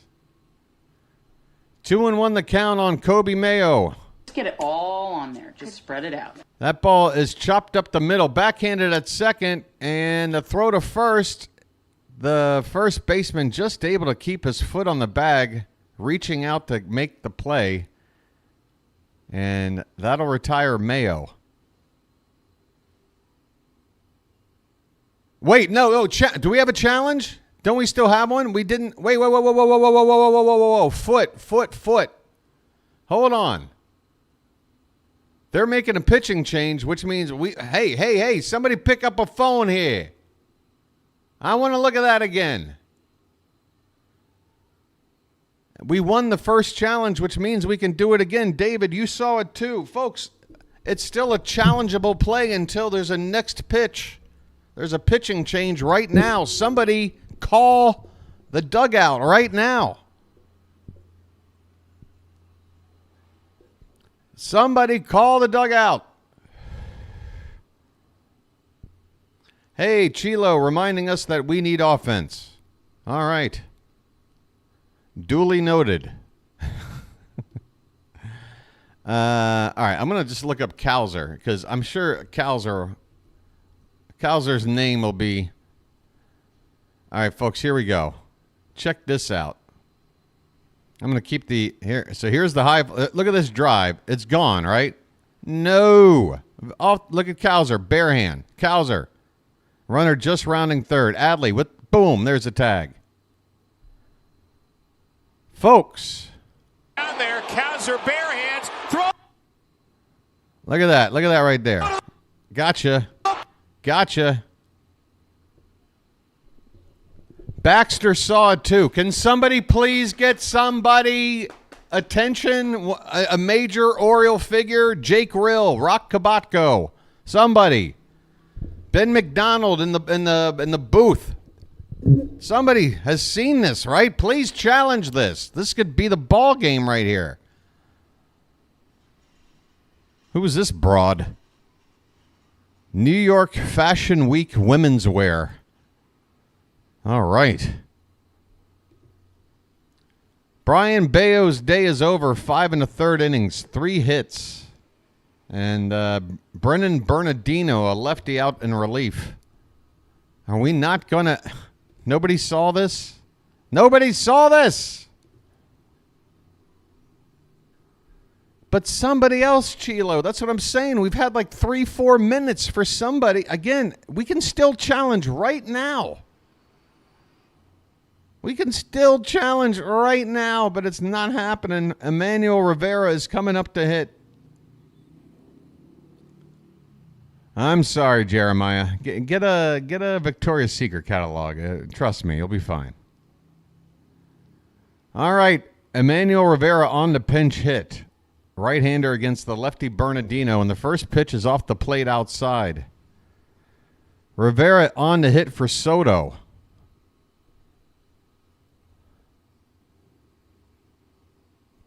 The 1-0. That one is hit in the air to left. Pretty deep. Looking up. And that ball's going to bounce where? I don't know if that's a double or a homer. I think it's a double. You got that yellow foul, sort of foul pole-like pole there in the middle that separates the green monster from the center field seats. And it looks like that ball bounced right below that yellow line. Had it hit off of the line, it would have been a home run. If only we challenged, I know. What the hell, man? It'd be... Gunnar Henderson is at the plate. Man, oh, man. His name's Gunnar, and he's dating my mom. You guys saw it, too. You saw the foot come off the bag.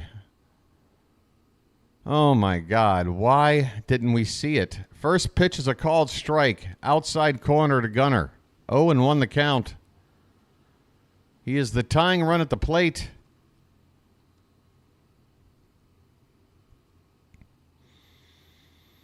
The 0-1 pitch. And he reaches for it, fouls it off to the left. Just kind of stuck the bat head out there. That ball was on the outside part of the plate and it went foul off to the left. Austin Slater is on deck. He would pinch hit for Ced Mullins. The 0-2 to Gunnar is hit in the air, and that's not going to do it. Shallow left center field. Who wants it? The left fielder has it. 2 down. Henderson with a shallow pop-up to left. Austin Slater is coming up. Hey, who are you kidding, Preppy? Man, oh man, oh man, oh man, oh man. Why didn't we challenge? That's going to haunt me forever. Imagine if this is a playoff game, man. Imagine if we wind up losing the division by 1 game. Don't imagine that. I don't know why I'm asking you to imagine terrible things. Forgive me. Austin Slater is up to hit. Rivera at second base after a double. Pinch hitting. Slater pinch hitting as well, and he takes outside for ball 1. 4-2 Red Sox. We're in the top of the 6th.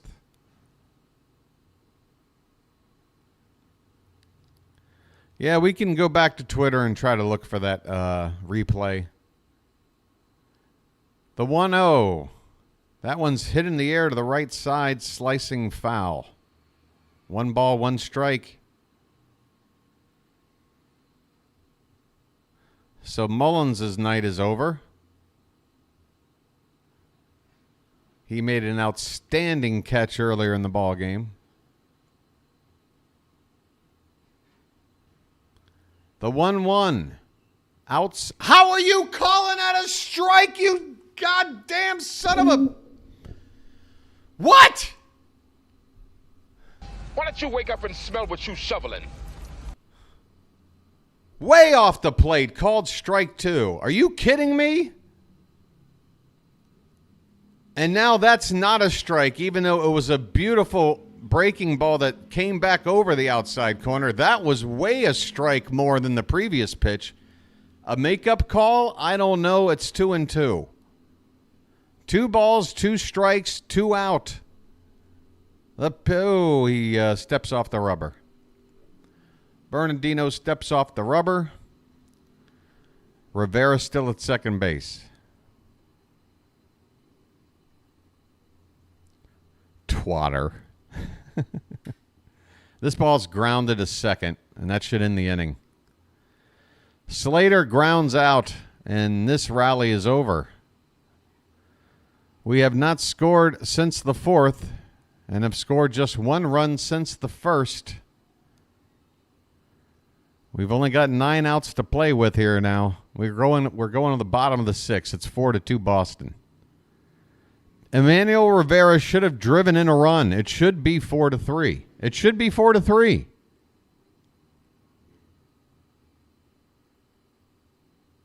We just there's a run. And now there's not a run. And I guess, yeah, let's see. So that was Mayo's ground ball. I don't know if this is even going to show up.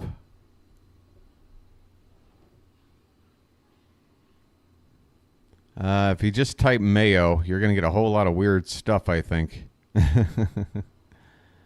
What else should I... How should I look up that play? I don't know. It's not going to be like on the main page of like an Oriole or a Red Sox page. I don't know how to look it up. I'll just type in Orioles and just check recent stuff. Anybody talking about foot off the bag?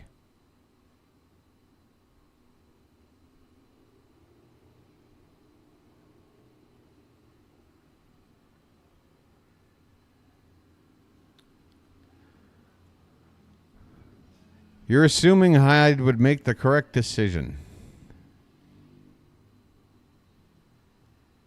As a pinch hitter, Slater is 1 for 11 on the season. Make it 1 for 12.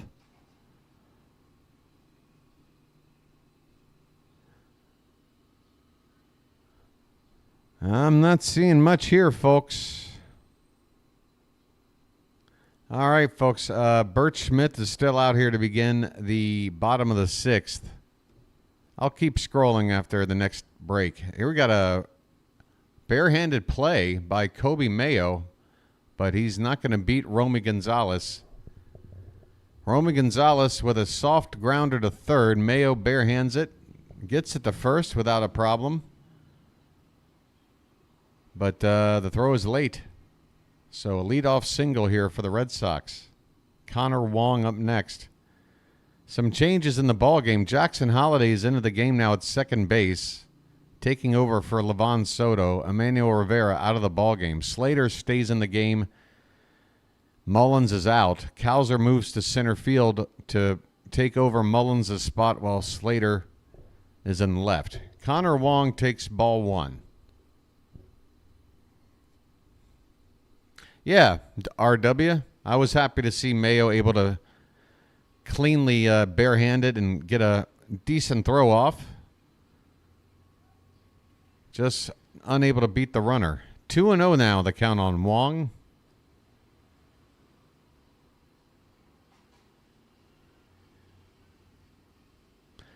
Yep. Here's a line drive hit in the left. Wong aboard, 2 men on, nobody out. Birch Smith is in trouble. He's faced... He came on to get the final out of the last inning, right? He doesn't have to be out here for any length of time. So we can bring in somebody right now, and I would think about it. The only guy up right now, though, is a lefty, Gregory Soto. We don't see lefties here for a few more batters. Brandon Hyde is standing up. But he is not coming out. Trevor Story is going to hit. 2 on, nobody out.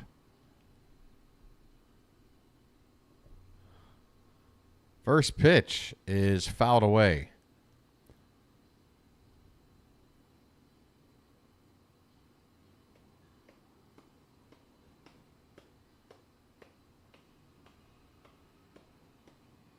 Hurting people is wrong. I hope nobody in my chat is hoping. Oh, you're talking about Wong hurting us? Oh, I see. So it's a little joke. A little joke. We got an 0-1 count. First and second, nobody out. Trevor Story at the plate, 0 for 2. Bert Smith has given up back-to-back base runners here to begin the 6th. This is a chopper.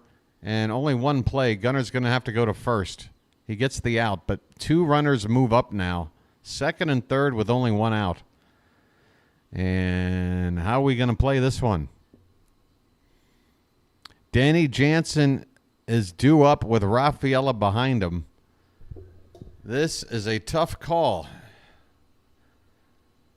You put Jansen on, you can set up a double play ball or force at any base, and he really can't afford to give up more runs.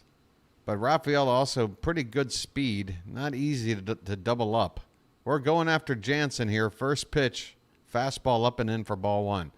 I say we're going after him. We'll see if Bert Smith throws anything in the zone here. Jansen 0 for 1 tonight. That one is crushed, but foul. My goodness, Jansen out in front. But, man, did he square up that baseball. And apparently it hit off a Boston lady's right arm. Man, after seeing how hard Jansen hit that ball, that lady has a sore arm and a souvenir now. The 1-1 pitch. Swing and a miss. There you go, Birch. 96 on the radar. Jansen could not catch up to it. 1-2 the count. A strikeout is very, very much desired right here. The 1-2 up and in. My goodness. And that apparently touched Jansen. Oh, my goodness. Well, whether by hook or by crook, whether by design or by happenstance, the bases are now loaded with 1 out. Rafaela due up. And who do we got to close the door here? I want Cano. I want Cano to get us out of this jam. Honestly, I know it's early, but this might be the biggest spot in the ballgame to get out of a huge spot and give us a chance. I don't think Cano's anywhere near ready, though. The umpire has got his earpiece in. They're checking on something here. There is a challenge here. For what? I don't know. Again, with no sound, I have to do a lot of interpreting through visuals. And right now, I can't tell you what they are. That the batter was hit by the pitch. I tell you what, it did look pretty phantom. It did look pretty phantom. That didn't hit him. That didn't hit him at all. Are you kidding me? I was going to say something in the moment, but that was way not hitting him. We win this challenge. Send that base runner back. Nobody hit by anything here. How did the ump call that a hit by pitch? Yeah, Bruce, I think I'm on the same page with you, buddy. I hear you. I'm saying it. My goodness.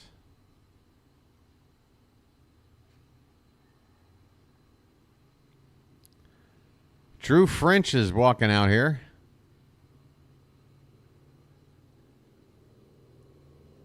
Still waiting on a verdict on this challenge, right?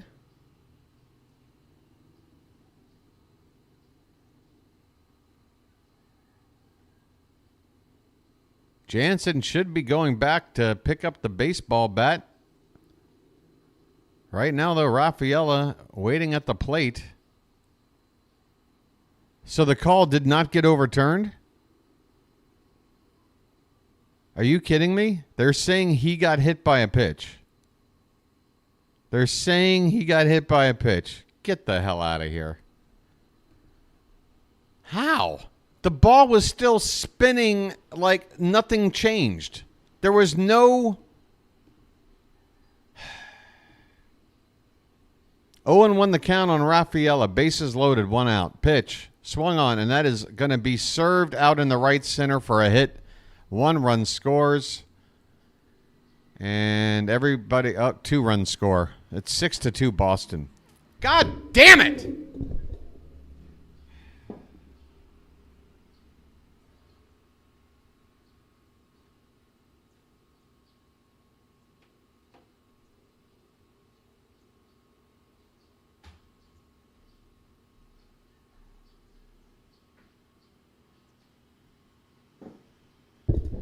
So now we take out Bert Smith. Great. I don't know. I thought we were already taking him out. But we had to keep him in there until a lefty came up. Because we had to keep him in there until a lefty came up the man. We couldn't go out and some crazy idea, I don't know, bring out another right-hander. We had to let him go through all these righties until we got to a lefty, and then we go to a lefty. Don't you understand how it works, the man? This is baseball. It is such a lack of having a feel for the moment. God, you can't just do these like by the... This isn't like filling out a... What are those old tests where you pencil in the circle and then you feed it through a computer? Like, this isn't like some kind of just set it and forget it situation, Brandon Hyde. It's clear, Bert Smith. Yeah, Scantron. This is Scantron. What do you call it? Can't even think of the damn word. Strategy. We have Scantron strategy when it comes to handling this bullpen.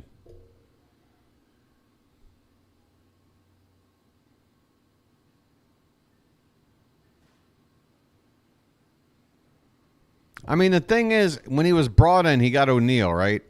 You've got 1, 2, 3, 4, 5, 6 straight righties. He gave up hits to the first 2 guys he saw. So as soon as he saw a third guy, actually, he got the final out in the previous inning. So once this inning started and he let the first 2 men on base, you yank them. There's still 3 other righties to go. You bring out another right-hander. Instead, he just left him out there. And now here's some footage of Hyde slamming a baseball or something into the dugout. What are you mad about, Brandon? These are your decisions. You mad at Bert Smith for giving up that last hit? He already showed he wasn't effective tonight. You left him in there. Here's Soto to face a lefty. First pitch to Duran, fouled behind the plate. 6-2 Boston, bottom of the 6th. Man, oh Shevitz.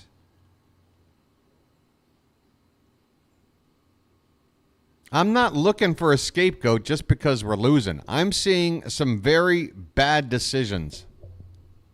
That's what I'm seeing. 1-1 the count. And along with that, we've had some really bad luck. We've had some bad umpiring.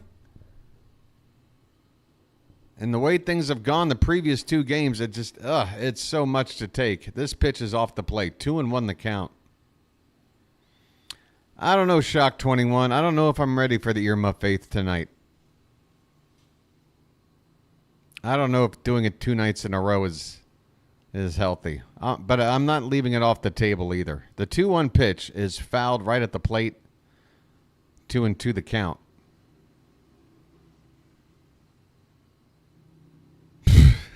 Jeez. Again, that's the reason, folks. That's the only reason. Nobody who has a feel for the moment in the game is leaving Bert Smith out there It's clear. Hyde had his mind made up before he watched the results. He's like, well, I got the righty, and then I'll get the lefty up, and then when the lefties are up, I bring in the lefty. No, it's not that easy, Brandon. By the way, there's a swing and a miss strikeout. Well, y'all come back now, you hear? Duran strikes out. Here's Devers, 2 down, first and second. Devers 2 for 3.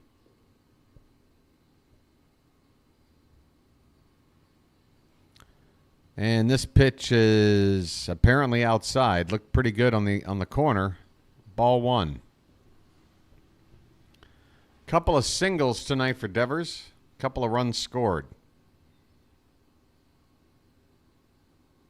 The 1-0 is a tapper toward Gunnar. It's going to be a tough play, and he's going to just hold the baseball. Gunnar was not playing anywhere near where this ball was hit. By the time he got to it, he took a look around and said, I'm going to just eat this baseball. So now what do? Now we got the lefty Soto out there to face a whole shit ton of righties. Pardon my French. He has to pitch to Ref Snyder. Has to. So now you got the reverse matchup you don't want. And Ref Snyder with a base hit right up the middle. 2 runs are going to score. And Brandon Hyde has absolutely screwed this game up with his handling of the bullpen. Absolute. And now he's on. Who are you calling, Brandon? Your agent?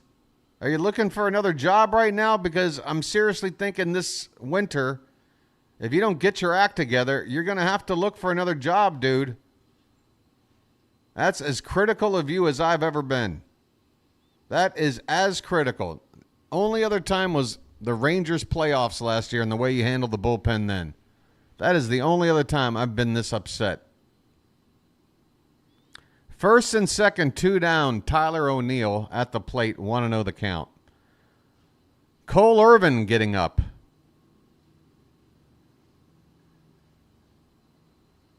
This pitch is foul back. 1 ball, 1 strike.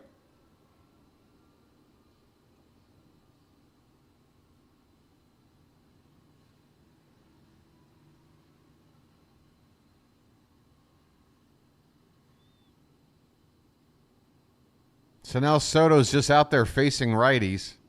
Here's a swing and a foul ball at the plate. 1 ball, 2 strikes. So you do all that work to keep Smith in, to wait to bring in Soto, and now look. There's only 2 lefties in the lineup. One of them he couldn't get out. And now he's stuck out there facing righties. The 1-2 pitch is a beauty of a pitch, and we can't get the call. I mean, nothing. We can't get nothing tonight. That should have been strike 3. Inning continues.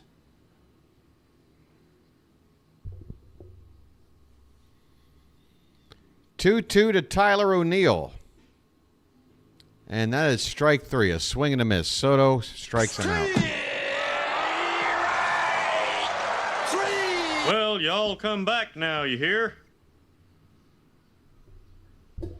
8-2 Red Sox. We go to the 7th inning. And yeah, we will have an earmuff. And here's the deal, folks. We got a 4-4 ball game. Royals and Yanks tied at 4. Here's the deal, folks. We will have an earmuff 8th inning, but there is an asterisk. You're only allowed to use curse words directed at our manager. Nobody else. I'm not saying there aren't players right now that don't deserve something. But this is Brandon Hyde night right here. This is Brandon Hyde night.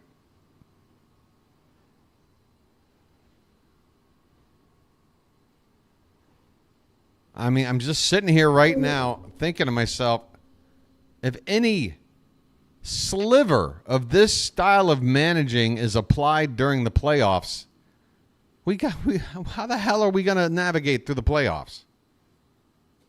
That's when you need a manager with the smarts And I'm telling you right now, I hate to bring it up. I've talked about it a couple of times over the course of nearly 6 months. But my biggest issue with the season last year was Brandon Hyde's management of the team during that sweep.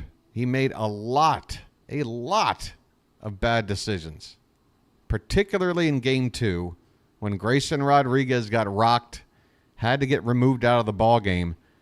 And Brandon Hyde, rather than going to a long man like you do to try to bridge the gap between a couple of ineffective innings from your starter and then get back on track with your bullpen, he just started going to middle relievers, one after the other, one inning after the other. And they all kept getting rocked. Brian Baker getting rocked in the fourth inning. What are you doing out there? I don't know. But we never had a chance to come back. We never had a chance to put in a long man to help bridge the gap. And then what happened? All of our relievers were then gassed for the next game. It was just the worst. I've never seen anything like it in my life. I sat there watching that game, and every new inning, he was bringing out a new middle reliever, and I'm sitting there going, what? Nobody has ever done this. Either you're doing something innovative, never been done before, and the rest of the league is going to take note and go, wow, so that's how you do it. Or you have the outcome that we had, which is, why the hell did you do that? Anthony Santander at the plate. First pitch is a strike, and the next pitch is inside. 1 ball, 1 strike. I apologize for venting. The 1-1 pitch. That one's crushed. Forget about it. Going toward the bullpen. Number 40. Bye-bye, birdie. Oh, I only wish this meant more. Maybe it will. It is Fenway Park after all, folks. You can't ever say a game's over at Fenway. Anthony Santander with his 40th home run of the season. What a milestone for him. As he reaches the bullpen out in right field. It's now 8-3 Boston. And I'll let Charlie from Always Sunny say it. Bye, birdie. There you go, folks. It's magic, you know. It's magic. But right now, I mean, it's tough. There's a first pitch strike to Ryan O'Hearn. Again, I'm kind of in that negative mood that some of my chatters like to get into, where it's like, yeah, we got a home run from Tony. That's great, but hot damn, how many times have we needed a home run in a situation with some dudes on base? We get one here. It's a solo shot to lead off an inning. Now we got to start rallying here. O'Hearn hits one to left, and that one's going to get caught. Caught out there by Duran for out number 1. Still, though, a tip of the cap to Anthony Santander, a career season, major milestone, 40 home run season for Tony.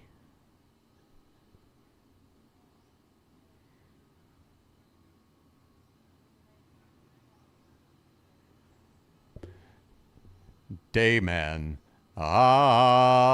fighter of the night man, champion of the sun. You're a master of karate and fighting. Oh, karate and friendship for everyone. Adley Rutschman takes inside. It's 2-0. Let the clutch out gently, okay? 2-0 the count on Adley. 1 for 3 today. A hit back in the first. Pitch is high. 3-0.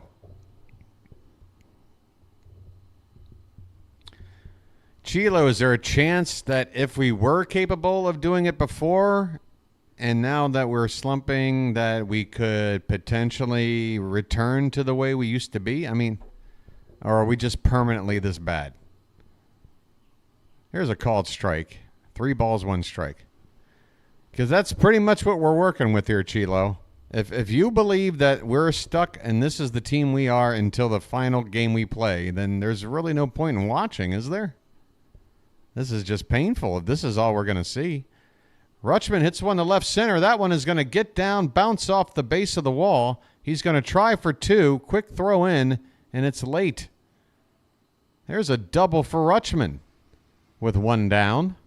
There's a little something, something.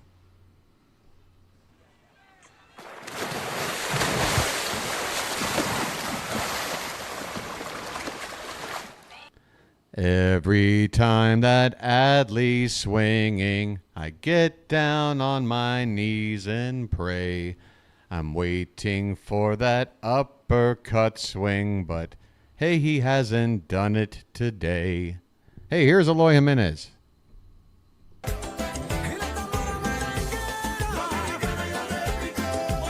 He takes a called strike. He's had a bad night. I mean, if you want to pinch hit for somebody, Eloy 0 for 3 tonight, a pair of strikeouts. He's looked bad.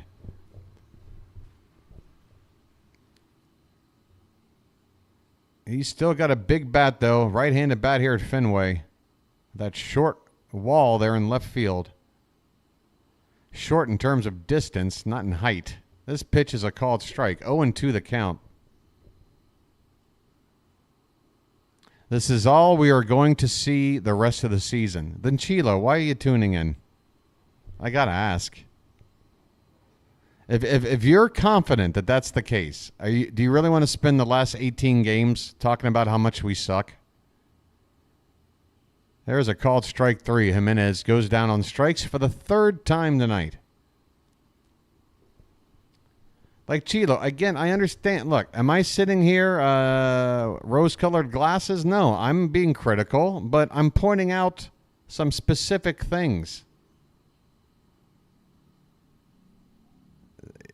If you're convinced that we can't turn it around, I don't know why you want to do this to yourself, let alone spread it to everybody else here. Colton Cowser at the plate. Want to know the count? I mean, basically what you're saying, Chilo, is that everybody here right now is wasting their time. That is the announcement you're making to all of us. We're all wasting our time. You understand how that comes across? It's not good optics. 2-0 the count on Cowser. Craig Kimbrell is up with Cole Irvin in the bullpen. This pitch is low, 3-0.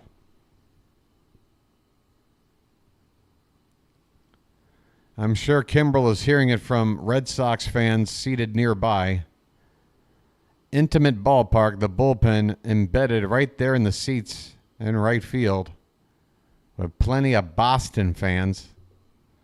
3-0 to Cowser, and that's right in there for a strike, 3-1. Again, I'm not trying to pick on my people in the chat. I'm not. I say my people, for Christ's sake. I'm not Moses. I'm not trying to pick on the people in the chat, okay? It's just a matter of mental health.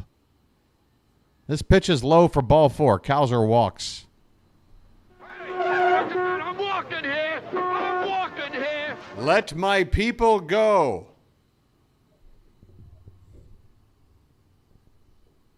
My peeps.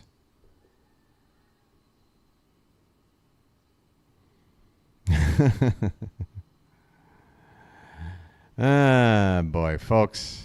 2 men on for Kobe frickin' Mayo. Just get it all on there. Just spread it out.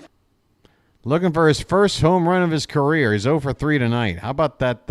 Just hit a fly ball and get a cheap one over that monster. This pitch is off the plate outside for ball 1. By the way, I don't think I've said his name yet since he's been in the ball game. It's Winchkowski, a right-hander on the mound in relief for Boston here in the 7th. Winchkowski.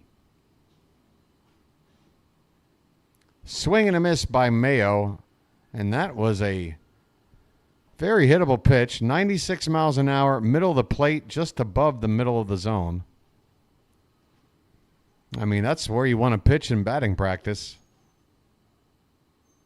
1-1 the count. And now he reaches for one on the outside corner and fouls it away 1-2. The Yankees are up by 3 now, heading into the 8th inning. We are in danger of falling a game and a half behind the Yanks. 2 games back in the loss column. The 1-2 is a check swing, and Mayo did not go. 2 balls, 2 strikes.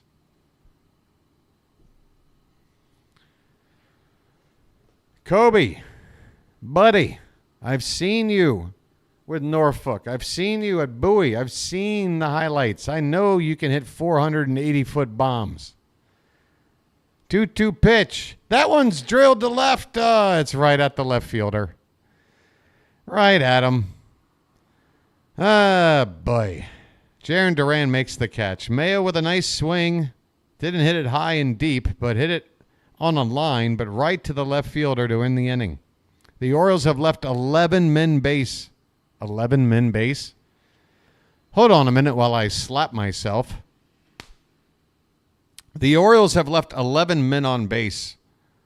We go to the bottom of the 7th. Folks, it's going to be a muted affair tonight, but we got traditions. What do you want me to do? What do you want me to do? We got traditions. It's baseball. What's baseball without traditions? I'll tell you. It's nothing. It's nothing without traditions. Here's some cakes on the griddle. That's all I got. Thank God I'm a country boy. Thank God I'm a country boy. Thank God I'm a country boy. Thank God I'm a country boy. Thank you, Card, for throwing some cakes up on the griddle. Rob Peel, where are you, buddy? Hey, folks, welcome in several more subscribers to the channel. Folks, what's our next target? Where did Cal's streak end? Who has that? Hey, nobody Google. I want to see if somebody knows, because I don't, off the top of my head. What was Cal's final streak number? What was that number? A couple of hundred more games, right? Maybe like 300 more games? Wow, 500 more? 26-32. Well, that's a long ways off. All right, well, never mind about that for the next one. 26-32. Okay, that's... If we can get there... if we win the World Series, we might get there this year. We're going to have to get to Game 7 of the World Series. That's about the only shot. I think we can get to 2,500, folks. 26-32 going to be tough. Craig Kimbrell's on the pitch. Is it the earmuff 8th already? I don't believe it is there, Aldine. Hang in there, buddy. Earmuff 8th inning going to be coming up. And guess what, folks? And not only are we waiting until the 8th, we're going to wait until I say so in the 8th. Because the Orioles are going to come up to hit. And if we can get a couple of guys on, I want to see what they can do. Romy Gonzalez fouls a pitch away. It's 0-1. Craig Kimbrell out here with the Orioles down by 5. This is pretty much the only time you see Kimbrell these days. Low leverage situations. 0-1 pitch, swing and a miss. Gonzalez went after a rising fastball. Oriole is finish this year. All right, well, with that sort of insight, I think I can just retire. This pitch is fouled away, still 0-2.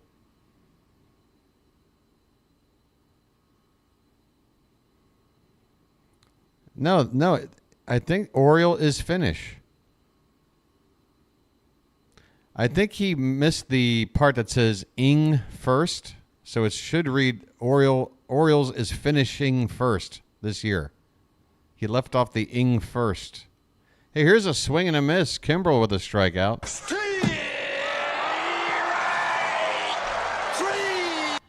Well, y'all come back now, you hear? Probably finish.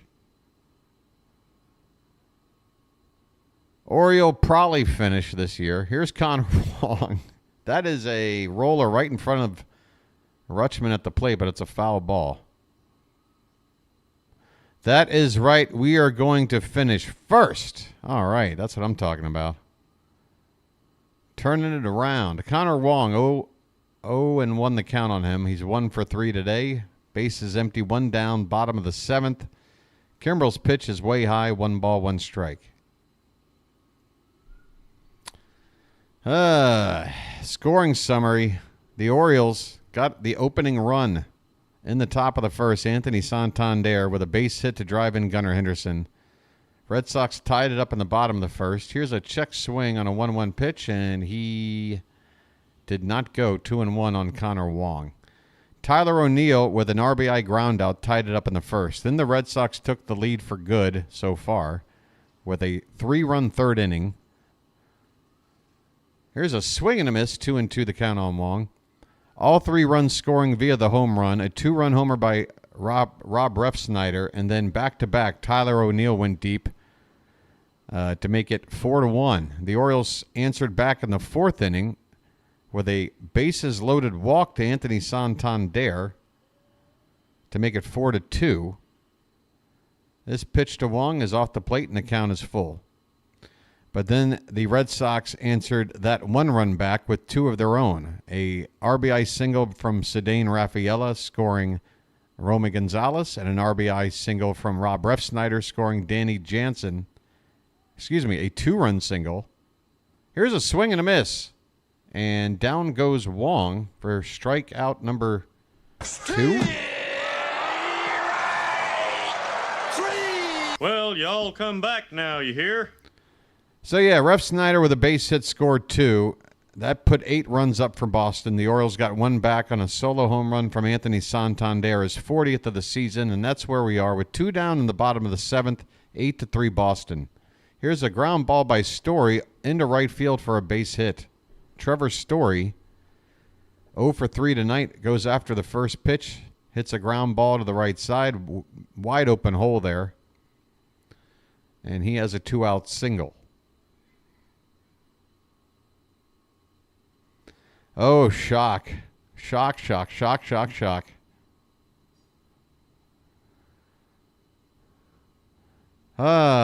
Boy. Looks like Aldean's going to be a lot of fun.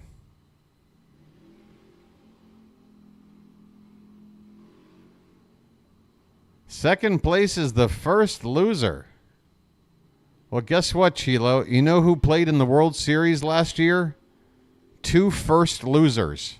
Because nobody that won a division played in the World Series last year. Did you know that, Chilo? A couple of wild card teams. How about them apples? 1-0 pitch to Jansen is off the plate, 2-0. I'm just going by your logic, Chilo. According to you, we're fine. We're going to be a wild card team, and we're going to the World Series, just like the Diamondbacks and the Rangers did last year. This pitch is off the plate, 3-0 to Jansen. Kimbrel, after getting the first 2 outs, a base hit, and now a 3-0 count on the Red Sox catcher. There's a called strike. That was not a get-me-over pitch. That one painted the outside corner at the knees, 3-1.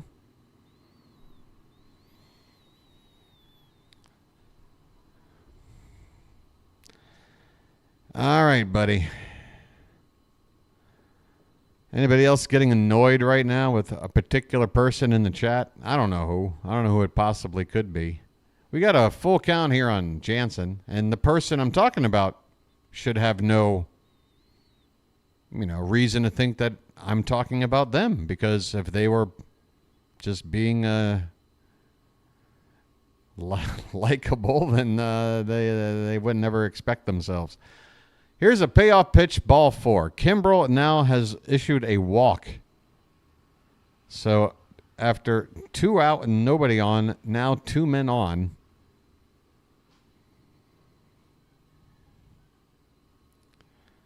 "17 pitches from Kimbrel since coming on, and the number 9 hitter, Cedane Rafaela, at the plate. And a swing and a miss on the knuckle curve. 0-1 the count.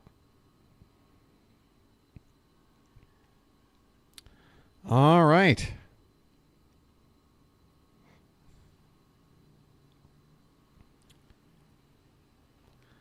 Next pitch is a little bit off the plate outside. 1 ball, 1 strike. Raffaello 1 for 3. Pretty much everyone other than Duran with a hit tonight in this lineup now. 12 hits in total. There's a called strike. The count is 1-2.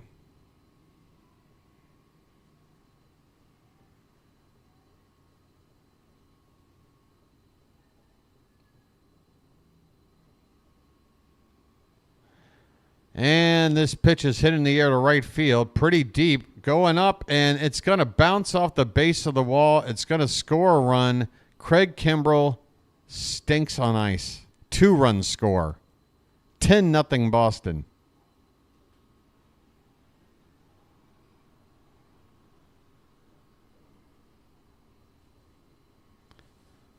Two down, nobody on base, and Kimbrell faces the 7, 8, and 9 hitters and makes them look like murderers row. Are you kidding me? Kimbrell is washed. I'm sorry. I hate to use that word, but he's washed. He's washed.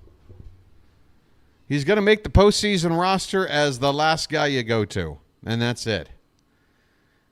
Here is Duran. He fouls one away. Left side.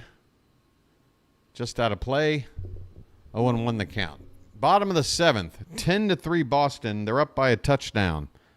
Hey, Fitzy, you enjoying this? Sorry, Charm City chat. Sorry, Charm City chat. Sorry. The 0-1 is in the dirt. 1 ball and 1 strike. I don't know. Take a, I don't know. What are we talking about here? 10 minutes? Let's try 10 minutes. Just give me a 10-minute break, man. I'm no offense, man.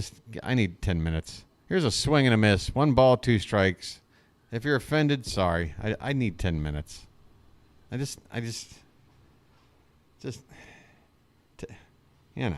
make a peanut butter and jelly sandwich or something and come back, all right? 1-2 the count on Duran. 2 out, runner at second. And this is a swing and a miss, inning over. Craig Kimbrell.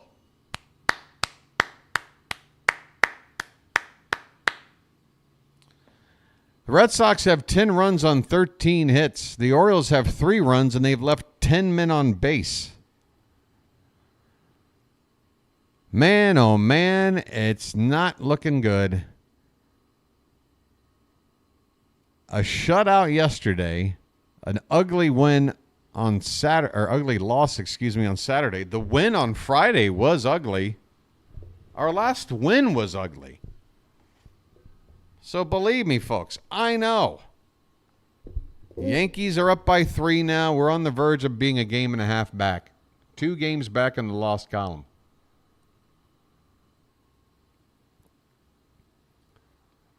Ten men on base sounds like a lot, but pocket watch. We've had in the past week at least 2 games where we've left at least 14 men on base. 1 game we left 16 men on base, and that was the game we won. That's what I mean by winning ugly. The game we won, we left 16 men on base. Oh, boy. This is what our team is now. Here we go again. All right, well, then let's see what our team is now when now is October 1st, because that won't be now. That's another day. The thing about now, it is only now. Now is never forever. Now is only right now.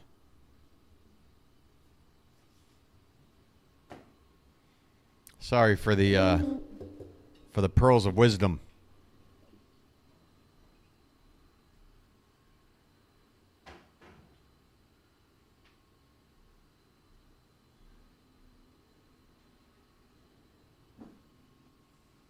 Folks, I tell you what, I should be going down to the barber today. I really do need to get cleaned up, but I'm just not in the mood. Here's a ground ball to first. Flip to the pitcher trying to cover, and wait a minute. The umpire calls out Jackson Holliday, but I tell you what, Holliday Could there have been some obstruction? Man, it all goes back again to that one play. I can't get over it. I can't get over how there was a foot off the bag. You guys saw it too.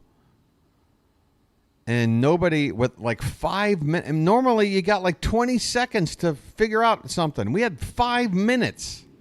And nobody could get to anybody in the dugout to be like, yo, dude's foot is off the bag. Rivera's safe, or whoever it was.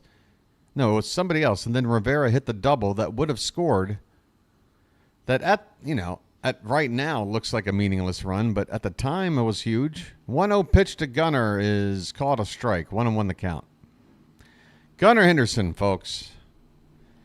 Ah, boy. His name's Gunnar and he's dating my mom. I tell you what, every time I see Brandon Hyde, his face is getting droopier and droopier. Looking like Droopy Dog over there. I don't know how as a player you look over at a face like that and feel inspired.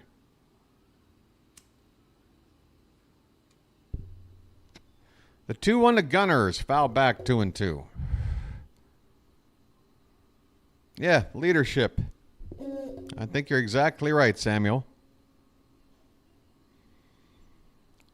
Nobody is piloting this ship right now. Nobody. This pitch is high. Gunnar is trying to do it by just production on the field, but Gunnar to me just doesn't seem like the clubhouse leader type. He doesn't have to be. Not everybody is. Not everybody's got the same personality. Adley Rutschman does have that personality, but his production's been so bad, his own confidence is shot, and that's probably spreading over to the rest of the team. This pitch is fouled away. Full count on Henderson. 1 down, nobody on, top of the 8th. And again, I also mentioned Jordan Westberg. Missing Jordan Westberg is huge because I feel like even though he doesn't put up the gaudy numbers, he's definitely the consistent hitter at the plate. Swing and a miss by Gunnar, and he strikes out. 2 down in the 8th. Westberg will always give you a good at-bat. I say always. I've seen him go up there and strike out on 3 pitches. But in general, he's the most consistent guy working the count, figuring out a way to get a hit, going to the opposite field, doing whatever. Like a real hitter. And we're missing him. Austin Slater's up right now. Hey, who are you kidding, Preppy? And he takes a called strike. Slater 0 for 1 since coming on to pinch hit for Ced Mullins.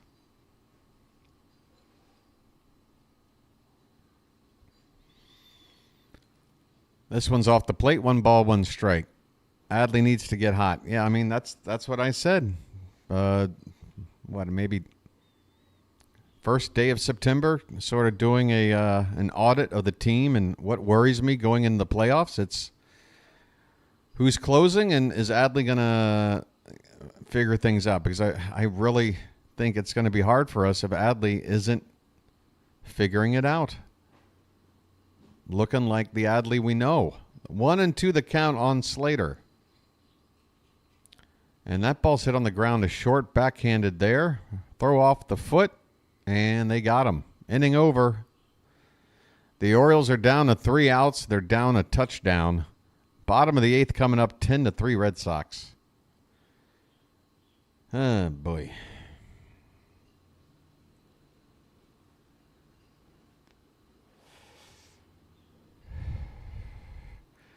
Maybe Brandon Hyde can just, I don't know. Let Freddie Gonzalez manage for a couple of days. Send Brandon Hyde down to the Caribbean. Get him, get him some time to reflect. Maybe, take in some sun. Tan that hide.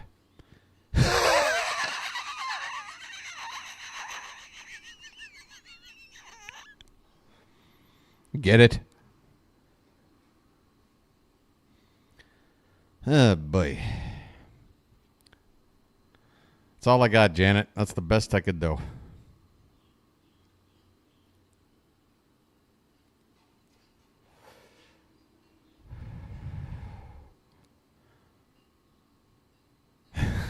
Can that hide? Oh, it rhymes. Look, I don't. It's tough. I said this at the start of the season, is that Brandon Hyde is going to be our manager as long as he does one thing. Well, I mean, get us into the playoffs, obviously, but he has to show me that managerially, as a strategist in game, in a playoff situation, he has to elevate from what he did last season, or else I think we're going to move on from him, because that feels like, at least looking at last season, everything was clicking. But the postseason was a mess.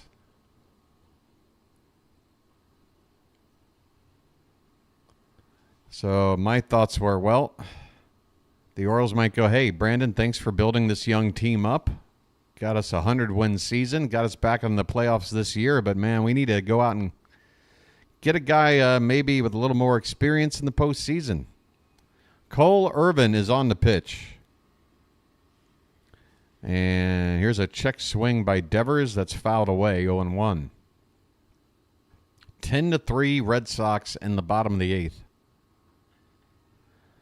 Looking pretty bleak for the Orioles here. Swing and a miss. Wow. Big cut by Devers on a pitch in on the hands. Raffy is 3 for 4 today.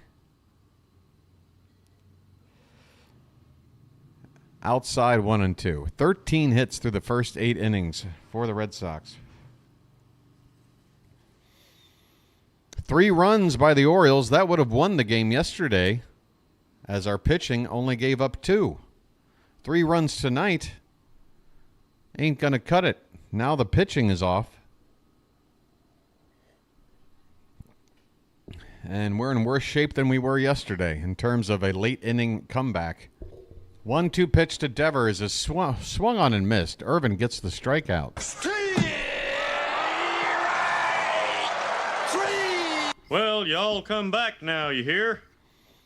Oh, yeah, it's officially the earmuff 8th, folks. So go ahead. Go ahead and curse it up all you want. Mods, please allow for this for the next few minutes or so, as the Orioles have completely shit the bed tonight. Here's a breaking ball called a strike on the outside corner. Looked like it was maybe an inch off the plate, but it's strike 1 to Rob Refsnyder. Refsnyder 3 for 3 tonight. These 2 and 3 hitters for the Red Sox combined 5 for 6.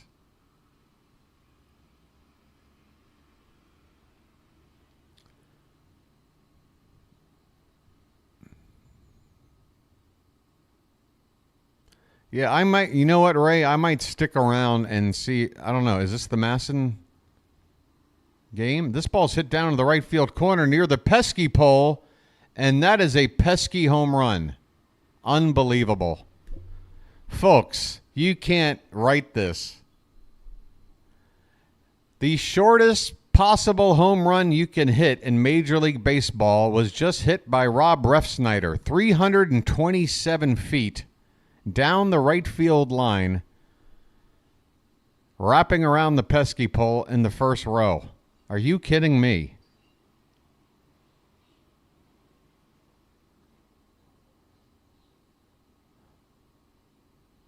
The cheapest home run in baseball. That's when you know, folks. When Taylor Walls is hitting home runs off of you, when there's pesky home runs, when there's missed challenges, when there's so much bad stuff going on right now. 0-1 the count on O'Neill, and that ball's lifted to left, and that ball is gone.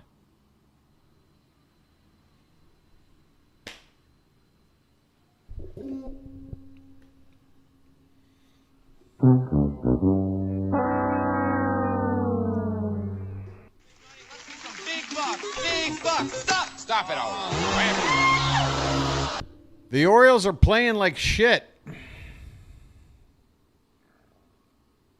And have been now for several days. We've had stretches this year where, you know, we got swept by the Cardinals. We got swept by a couple of teams out there. We've had some losing streaks, but this is the worst. This is the worst stretch I've seen right here. Bonnie, you can type it out. It's okay. Here's a called strike to Gonzalez. O'Neill, that ball nearly went... it did. Well, no, it didn't. That ball was about half a foot from completely leaving the stadium. Second home run tonight for Tyler O'Neill.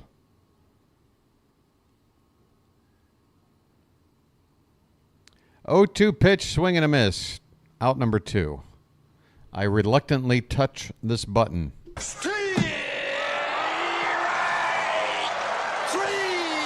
Yankees are going to win. They're up 6. Well, y'all come back now, you hear? The Orioles are going to be a game and a half out of first place starting tomorrow. Unless something absolutely insane happens, there is a called strike to Connor Wong. 1 for 4. Feel better, Ronnie? That's why we do this. That's why we do this. I take you back to a game against the Astros back right around the time when the Orioles were having a really, really good season. The Astros were not. It was kind of a turning point for both teams. Houston had jumped out on something like a 14-3 lead against us with only 2 or 3 innings left to go in the ball game. Anybody would have said that, well, this is over. And you just go up there, take your swings, and move on. The Orioles did not move on in that game. They rallied for something like 8 or 9 unanswered runs and got that game back to within a couple of runs. That's the kind of team I want to see. A team that, even if you're going to lose, you're fighting. You are fighting. And right now, again, you got shut out yesterday. You got to show fight. You gotta do something. Brandon Hyde. There's a called strike 3.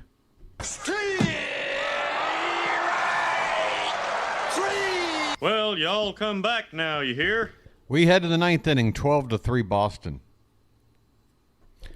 I mean, at this point, it's too late in the ballgame because it would look like theatrics. I wouldn't buy it if I were a player. But Brandon Hyde, if he found a spot somewhere along yesterday's game, today's game, I don't know.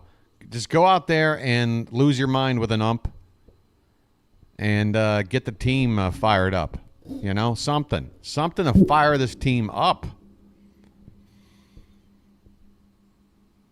We're going into this October like it's an obligation, not like it's it's an opportunity and a privilege to have an opportunity to play postseason baseball. They're treating it like it's an obligation right now. It is hard to watch.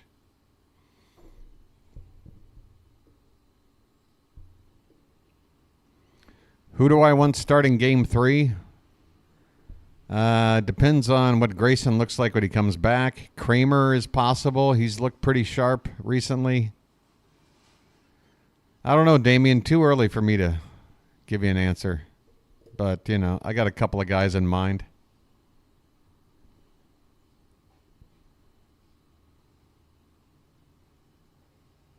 Hey, folks, if we're 1 like away from 100, please get it all in. And also get your swear words out of the way because the 9th inning is coming up and we're going to go back to being nice and charming here in the Charm City chat.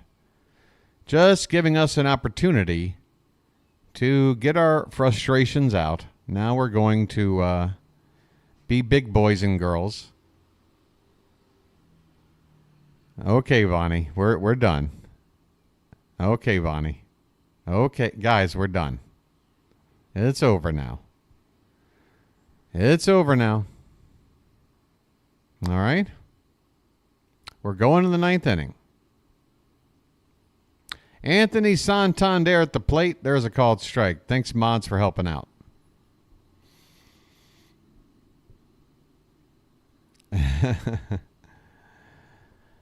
I know it might be a strange little thing we do, but I feel like it's good. It's a good thing. Here's a ground ball to first, and Tony's going to be out on an unassisted put out there by who the hell's over at first base? Connor Wong. 2 outs left. Winchkowski is still out there, 38 pitches. So the Red Sox are going to have a fresh bullpen. They've only had to use 2 relievers here tonight. Ryan O'Hearn at the plate, and he takes low and away for ball 1. All right. Thank you for giving me a reason to say goodbye for the rest of the day. Somebody can't listen to one simple instruction. 1-0 pitch is popped up. Third base side, right near the bag. Devers makes the catch. The Orioles are down to their final out. Oh, boy, folks. Is there somewhere for me to send you after the ball game? Let's take a look. I did not even go over the out-of-town scores today. Phillies game is already over. Mets game is already over. And the Red Sox are playing us. I might send you to somebody, though. Adley Rutschman at the plate takes a called strike. Rutschman has a couple of hits today. If you want a bright spot, there you go. Adley Rutschman moves down in the order and gets a couple of hits. This ball's fouled away, and we're down to our final strike. Hang in there, folks. We're going to go over tomorrow's matchup, start time, and all that. And Red Sox fans on their feet here with 2 strikes, 2 down in the 9th. I might also stick around for Brandon Hyde's press conference, to be honest. This pitch is foul back. Rutschman stays alive. The Orioles will see one more pitch at least.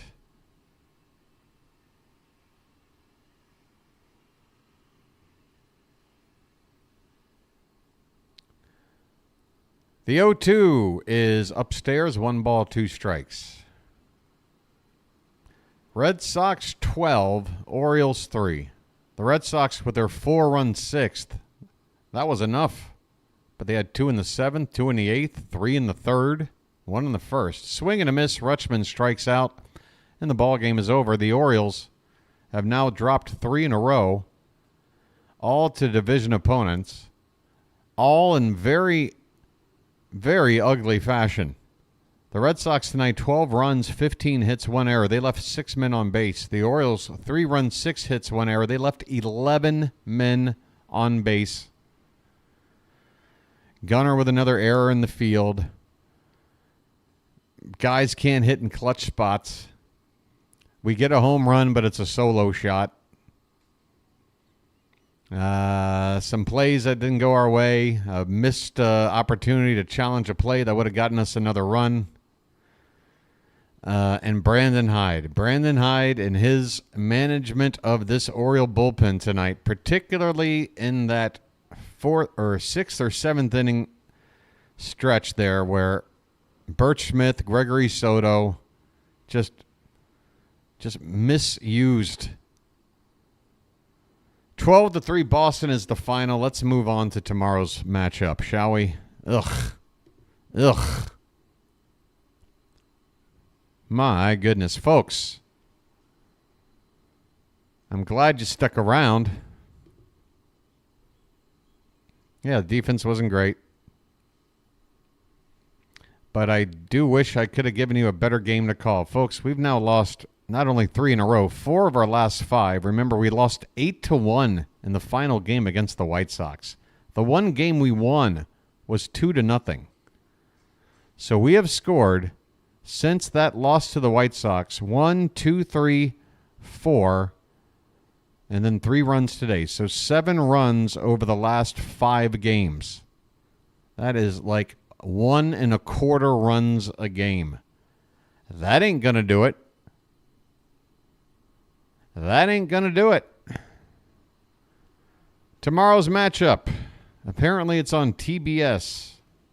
I thought they did the Braves. What do I know? Matchup is this. Cutter Crawford on the mound against Albert Suarez. Crawford, a record of 8-13 and ERA slightly above 4. Albert, on the other hand, 7-5 record, ERA just a bit under 3.5, 1.31 whip. Crawford's got a solid whip of 1.07. Bit of a tough luck pitcher, Crawford. Just 129 hits in 161 innings, 44 walks. So, yeah, the whip is strong, but apparently a lot of good clutch hits against him to lift that ERA up and give him a record of 5 games below 500. Let's see if we can get some clutch hits tomorrow. That'd be nice. My goodness, it's a final the Yankees have won. The Orioles are a game and a half now out of first place. A thank you to those, golf clap, who came in tonight and joined membership, joined up 13 more bird watchers into the community, recognizing the Iron Man streak of 21-31. But what matters, folks, is the results of this team right here. And coming up tomorrow is 7:10 p.m. first pitch. I'll be on the air at 7 o'clock sharp. Now then, it is 9 a.m. where I am. 9 a.m. If I'm going to go to the barber, I think I want to head down there at 10. So I got about an hour to kill. Probably going to get breakfast on the way out. So, yeah. Hold on a sec.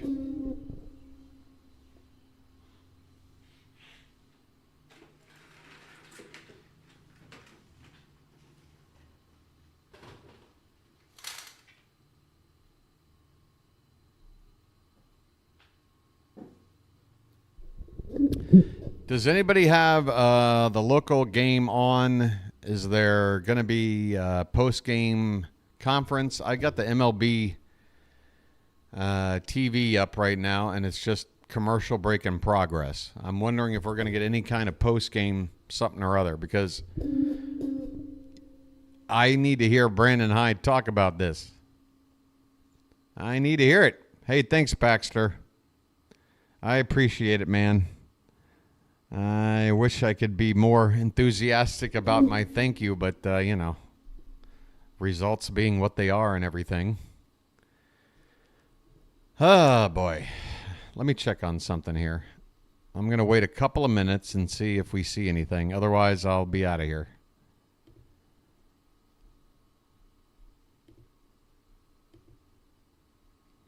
Orioles on the verge. Mets post-game show. Okay, yeah, folks, I'm going to send you over for a little football. Are you ready for some football? It's a Monday night party. Yeah, Rising Rhino definitely deserves a little bit of love. Folks, I'm going to send you to the Jets and 49ers game. And if nothing else, just go in there and say hey to Rising Rhino. This dude grinds. He is a streamer. He gave me the inspiration and said, you know what, you can do this every day. You can do it. So I'm going to set you up, send you over there. All right, so we do have some coverage here. I still don't know if I'm watching Masson coverage or if it's Nesson. Oh, there's. All right, let's see what we can hear here. Let's listen to this. The Rays that continued here this evening on the road. Let's take a look at the game summary and how this one ultimately broke down this evening. Did Melanie now, just get out of the shower? Why is her hair all wet? Where we saw Brayan Bello and Cade Povich going toe-to-toe for over 6 innings each of work. Ultimately, Bello would be the winner on that one. Toe-to-toe? 1 run toe-to-toe? to the Orioles. Have you seen the box score? How the hell was this toe-to-toe? Red Sox with the 30th worst bullpen in all of Major League Baseball, but they ultimately held their own and got a big boost again from Rob Refsnyder. So in other words, we go ahead blew and bring it. in We're facing our a terrible own Ben. bullpen, Take and a we look couldn't back do at the anything. game summary again here, 15 hits for the Red Sox. Just 6 for the Orioles. Runners in scoring position continues to be highlighted. Gunnar Henderson at 1 for 4. Santander. Runners in Of scoring those 2 hits position he had, one of them continues to was a be, home and the run. word she Again, uses to Refsnyder, a describe perfect it, 4 for 4 night for him. highlighted. We bring in our own Ben McDonald once more. as Runners we in take a look scoring back at this position one. And Ben, we continues don't to really be buy into highlighted. moral victories, but Don't you where mean it was a not problem? A pretty final line for the O's. You started to see little individual pieces that were kind of poking their heads out of the snow in that return to normalcy, particularly for the Orioles offense. Yeah, look, I mean, you hate to lose a ball game, especially late in September when you're trying to run down the Yankees, right? But I did see a lot of positive things offensively tonight. Now, people are going to say, well, they only scored 3 runs on 6 hits, but I thought, Mel, the at-bats were much better. I mean, Orioles got hit by a pitch once. They had 6 walks, so I think they were a lot more patient tonight. They didn't offer many balls out of the zone at all. And I also saw a big effort, and Brandon Hyde's been harping on this a lot. I want you guys to shorten up with 2 strikes. I saw guys doing that tonight. And so it doesn't all happen at once. We want it to happen right away. This is going to be a process for the Orioles, but I felt like they took a step in the right direction on those 2 things for sure. Well, and on the other side of things, Cade Povich isn't able to finish the 5th inning, not really due to his pitch count. Wow. But at the time, That it is was how a you game that polish was a within turd reach, right and there. For Brandon Hyde, knowing how important these AL East matchups are. But I like what you pointed out, that curve was what was so magical for him that last time out. It looked like a video game, and you had to wait a little while longer to see it tonight. Yeah, I mean, he didn't. I thought he was going to break it out early because I thought it was a difference maker for him the last time out against the White Sox. I mean, don't get me wrong. I love Ben McDonald. Once he got it going, I'm going to tell you what. Now, he gave up a couple of home runs, right? One on a changeup that was elevated up in the zone, the Refsnyder, and then O'Neill got him for a home run, too, on a ball that was elevated, too. That was the 2 mistakes he made in the 3rd inning. But then you look past that, Mel, he retired 7 of the final 8 batters that he faced, so he was able to... God, all they're doing is trying to look for the silver line. Yeah, Povich retired 7 of the last 8 batters he faced. Great. So some positives to take away from Great. Povich for sure. And then the bullpen came in and shit the bed. Right? He has at home. We know that, but you take away. What about Brandon Hyde sticking with Birch Smith for like 7 batters? He pitched the ball pretty well, and I love the curveball when it came. I love the slider when it came as well. So you talk about a guy that's learning how to pitch at the big league level. It's a difficult time for him right now, but I saw some positive things for him for sure. Well, and on the other side of things, we saw him give a chance to give a little hat tip to his defense, backing him up. Some web gems tonight for sure. Yeah, no doubt about it. Does Melanie have like pomade in her hair? Why is it so greasy? I mean, look where he shaded, Mel, top of your screen. Shaded toward left center field. And the ball went up. I said, no way Mullins can get to this ball. But he of course they're going to show you the Mullins catch. There you go. We're fine, everybody. We're fine. Remember that Mullins catch? It was beautiful. I know, it was. It really was. 6-4-3 double play right there. That was oh, there's a double play we turned earlier. We were watching the highlights of tonight's game. And, of course, Cowser, again, playing that ball off the wall barehanded. I mean, folks, there were some nice plays the Orioles made tonight.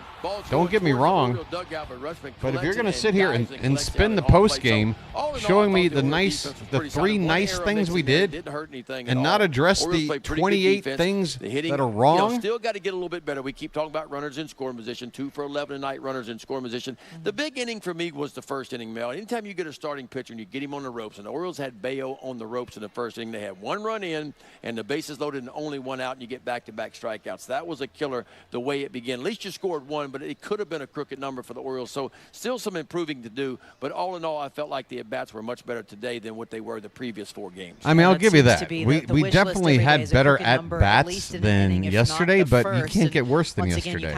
Gunnar Henderson and Seth Mullins, the only 2 guys with hits. On the table. We've waited a while for this one, but we know he's waited even longer. Anthony Santander joining some great company here for switch hitters. I mean, you're talking about Mickey Mantle, look at that. Jones, Beltran in Anthony this mix. Santander is now one of 8 switch hitters in baseball history to get to 40 home runs. 40 at Fenway forever. Now, look, that is about in the history of baseball, select company. Switch hitter to ever do it. That's some big. It's weird to see Todd Hundley on that list, but he's there. Monster year for the Orioles, no doubt about that. He went and got a fastball in the upper part of the strike zone, and he really turned it around. 2 for 4. So another highlight. Tony's got his 40th homer. Yeah, folks. 3 runs for the Orioles tonight. Watching so the post game, you'd never know we lost 12-3. Tony's got his 40th homer. We got to be better to play. We got to put better we're working the at-bats. Sed Mullins with a great catch. Cowser played a ball off the wall and got a runner down at the plate. I tell you, picked up a couple of base hits, but it's not just about we kicked butt tonight. He used the backside of the field, and he's been off balance a lot. He was much more balanced tonight. Let that ball travel to him instead of him going to get the ball. It resulted in a nice night for Adley Rutschman. So hopefully this is and something just that permanent smile on Melanie's face. Need Adley Rutschman to be big here down the stretch. Yeah, and I want to look at something here because Jack fans Nicholson have said, and Batman. "Oh, well, this team looks like they're not in it. They look flat. They look like they're pulled back." First of all, Dean Kramer. This town needs an enema. With the homer hose and said, "No, you're going to celebrate this one. It doesn't matter what the score is. It's your 40th, and you're taking a drink." And you have the guys. You talk about Adley reaching. Anytime it's that 2-strike count, the shout from the dugout is Walker base hit right here. Yeah. So they are fully engaged the entire time. I mean, this is a team again that is dead set on beating the Yankees on the overall season. So it's exciting. Yeah, to see. I'd love to be dead set on beating the Yankees, but we got like 12 games left before we play them. Can we maybe, I don't know, try to win those two? All right, we've got more coming up on the O's Extra Post-Game Show. Otherwise, this waiting to take on the Yankee thing is going to be us 5 games behind them. It's not even going to matter. Okay, Brandon Hyde meets with the media coming up next. Let's stick around. Let's stick around for this. Yeah, she's got that, like, I'm currently kidnapped and being held against my will smile.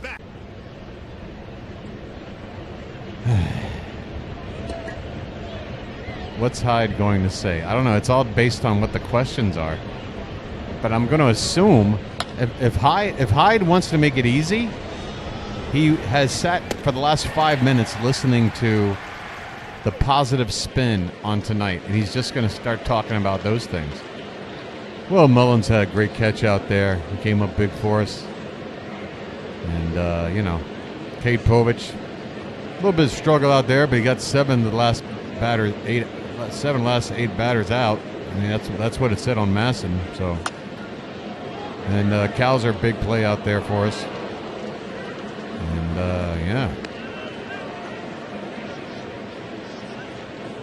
saw a lot of good at bats. What would you do if he accepted responsibility? I mean, first of all, define accept responsibility. I mean, no manager ever is going to be like, well, this one's on me. I mean, sometimes you'll hear it. Sometimes, I think you hear it more in the NFL. But sometimes in a post game, be like, you know what? That one's on me. I take the blame for this. But I mean, this isn't a one-game problem. This, and you know, the NFL, it's all about like one game at a time in terms of like really breaking down, analyzing what the problems are with your team or whatever. With baseball, I mean, you know, come on. We've had issues that's been going on for a while. Motivation is what I see. Well, who's motivating? I can't even motivate right now. All right, let's see if we get some words from Brandon Hyde.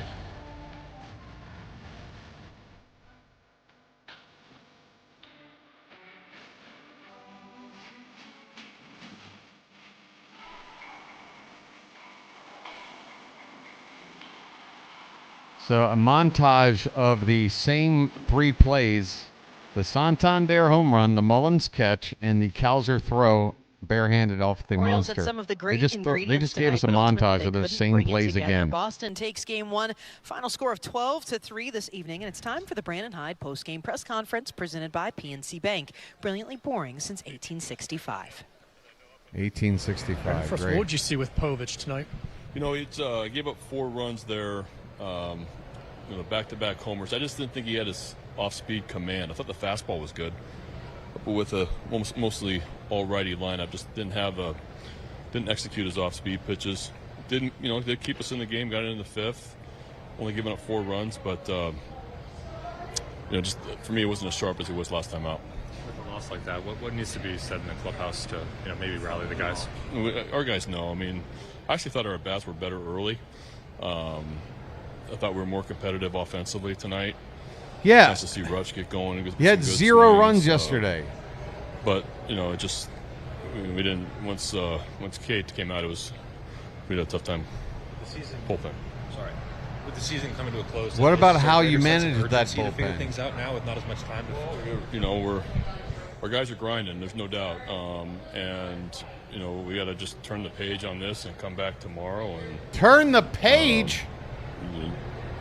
Not a whole lot went right tonight. Turn the page. Swung the bat well early, then wasted a couple opportunities, and then just had a tough time putting zeros up out of the bullpen. I know it didn't really change the score, but Santander put zeros up out of the bullpen. Boston had 4 runs off of Povich. I hate to break it to you, Brandon, but 4 runs would have beaten us. Our years together here, and to see a guy go hit 40 homers, that's a special milestone.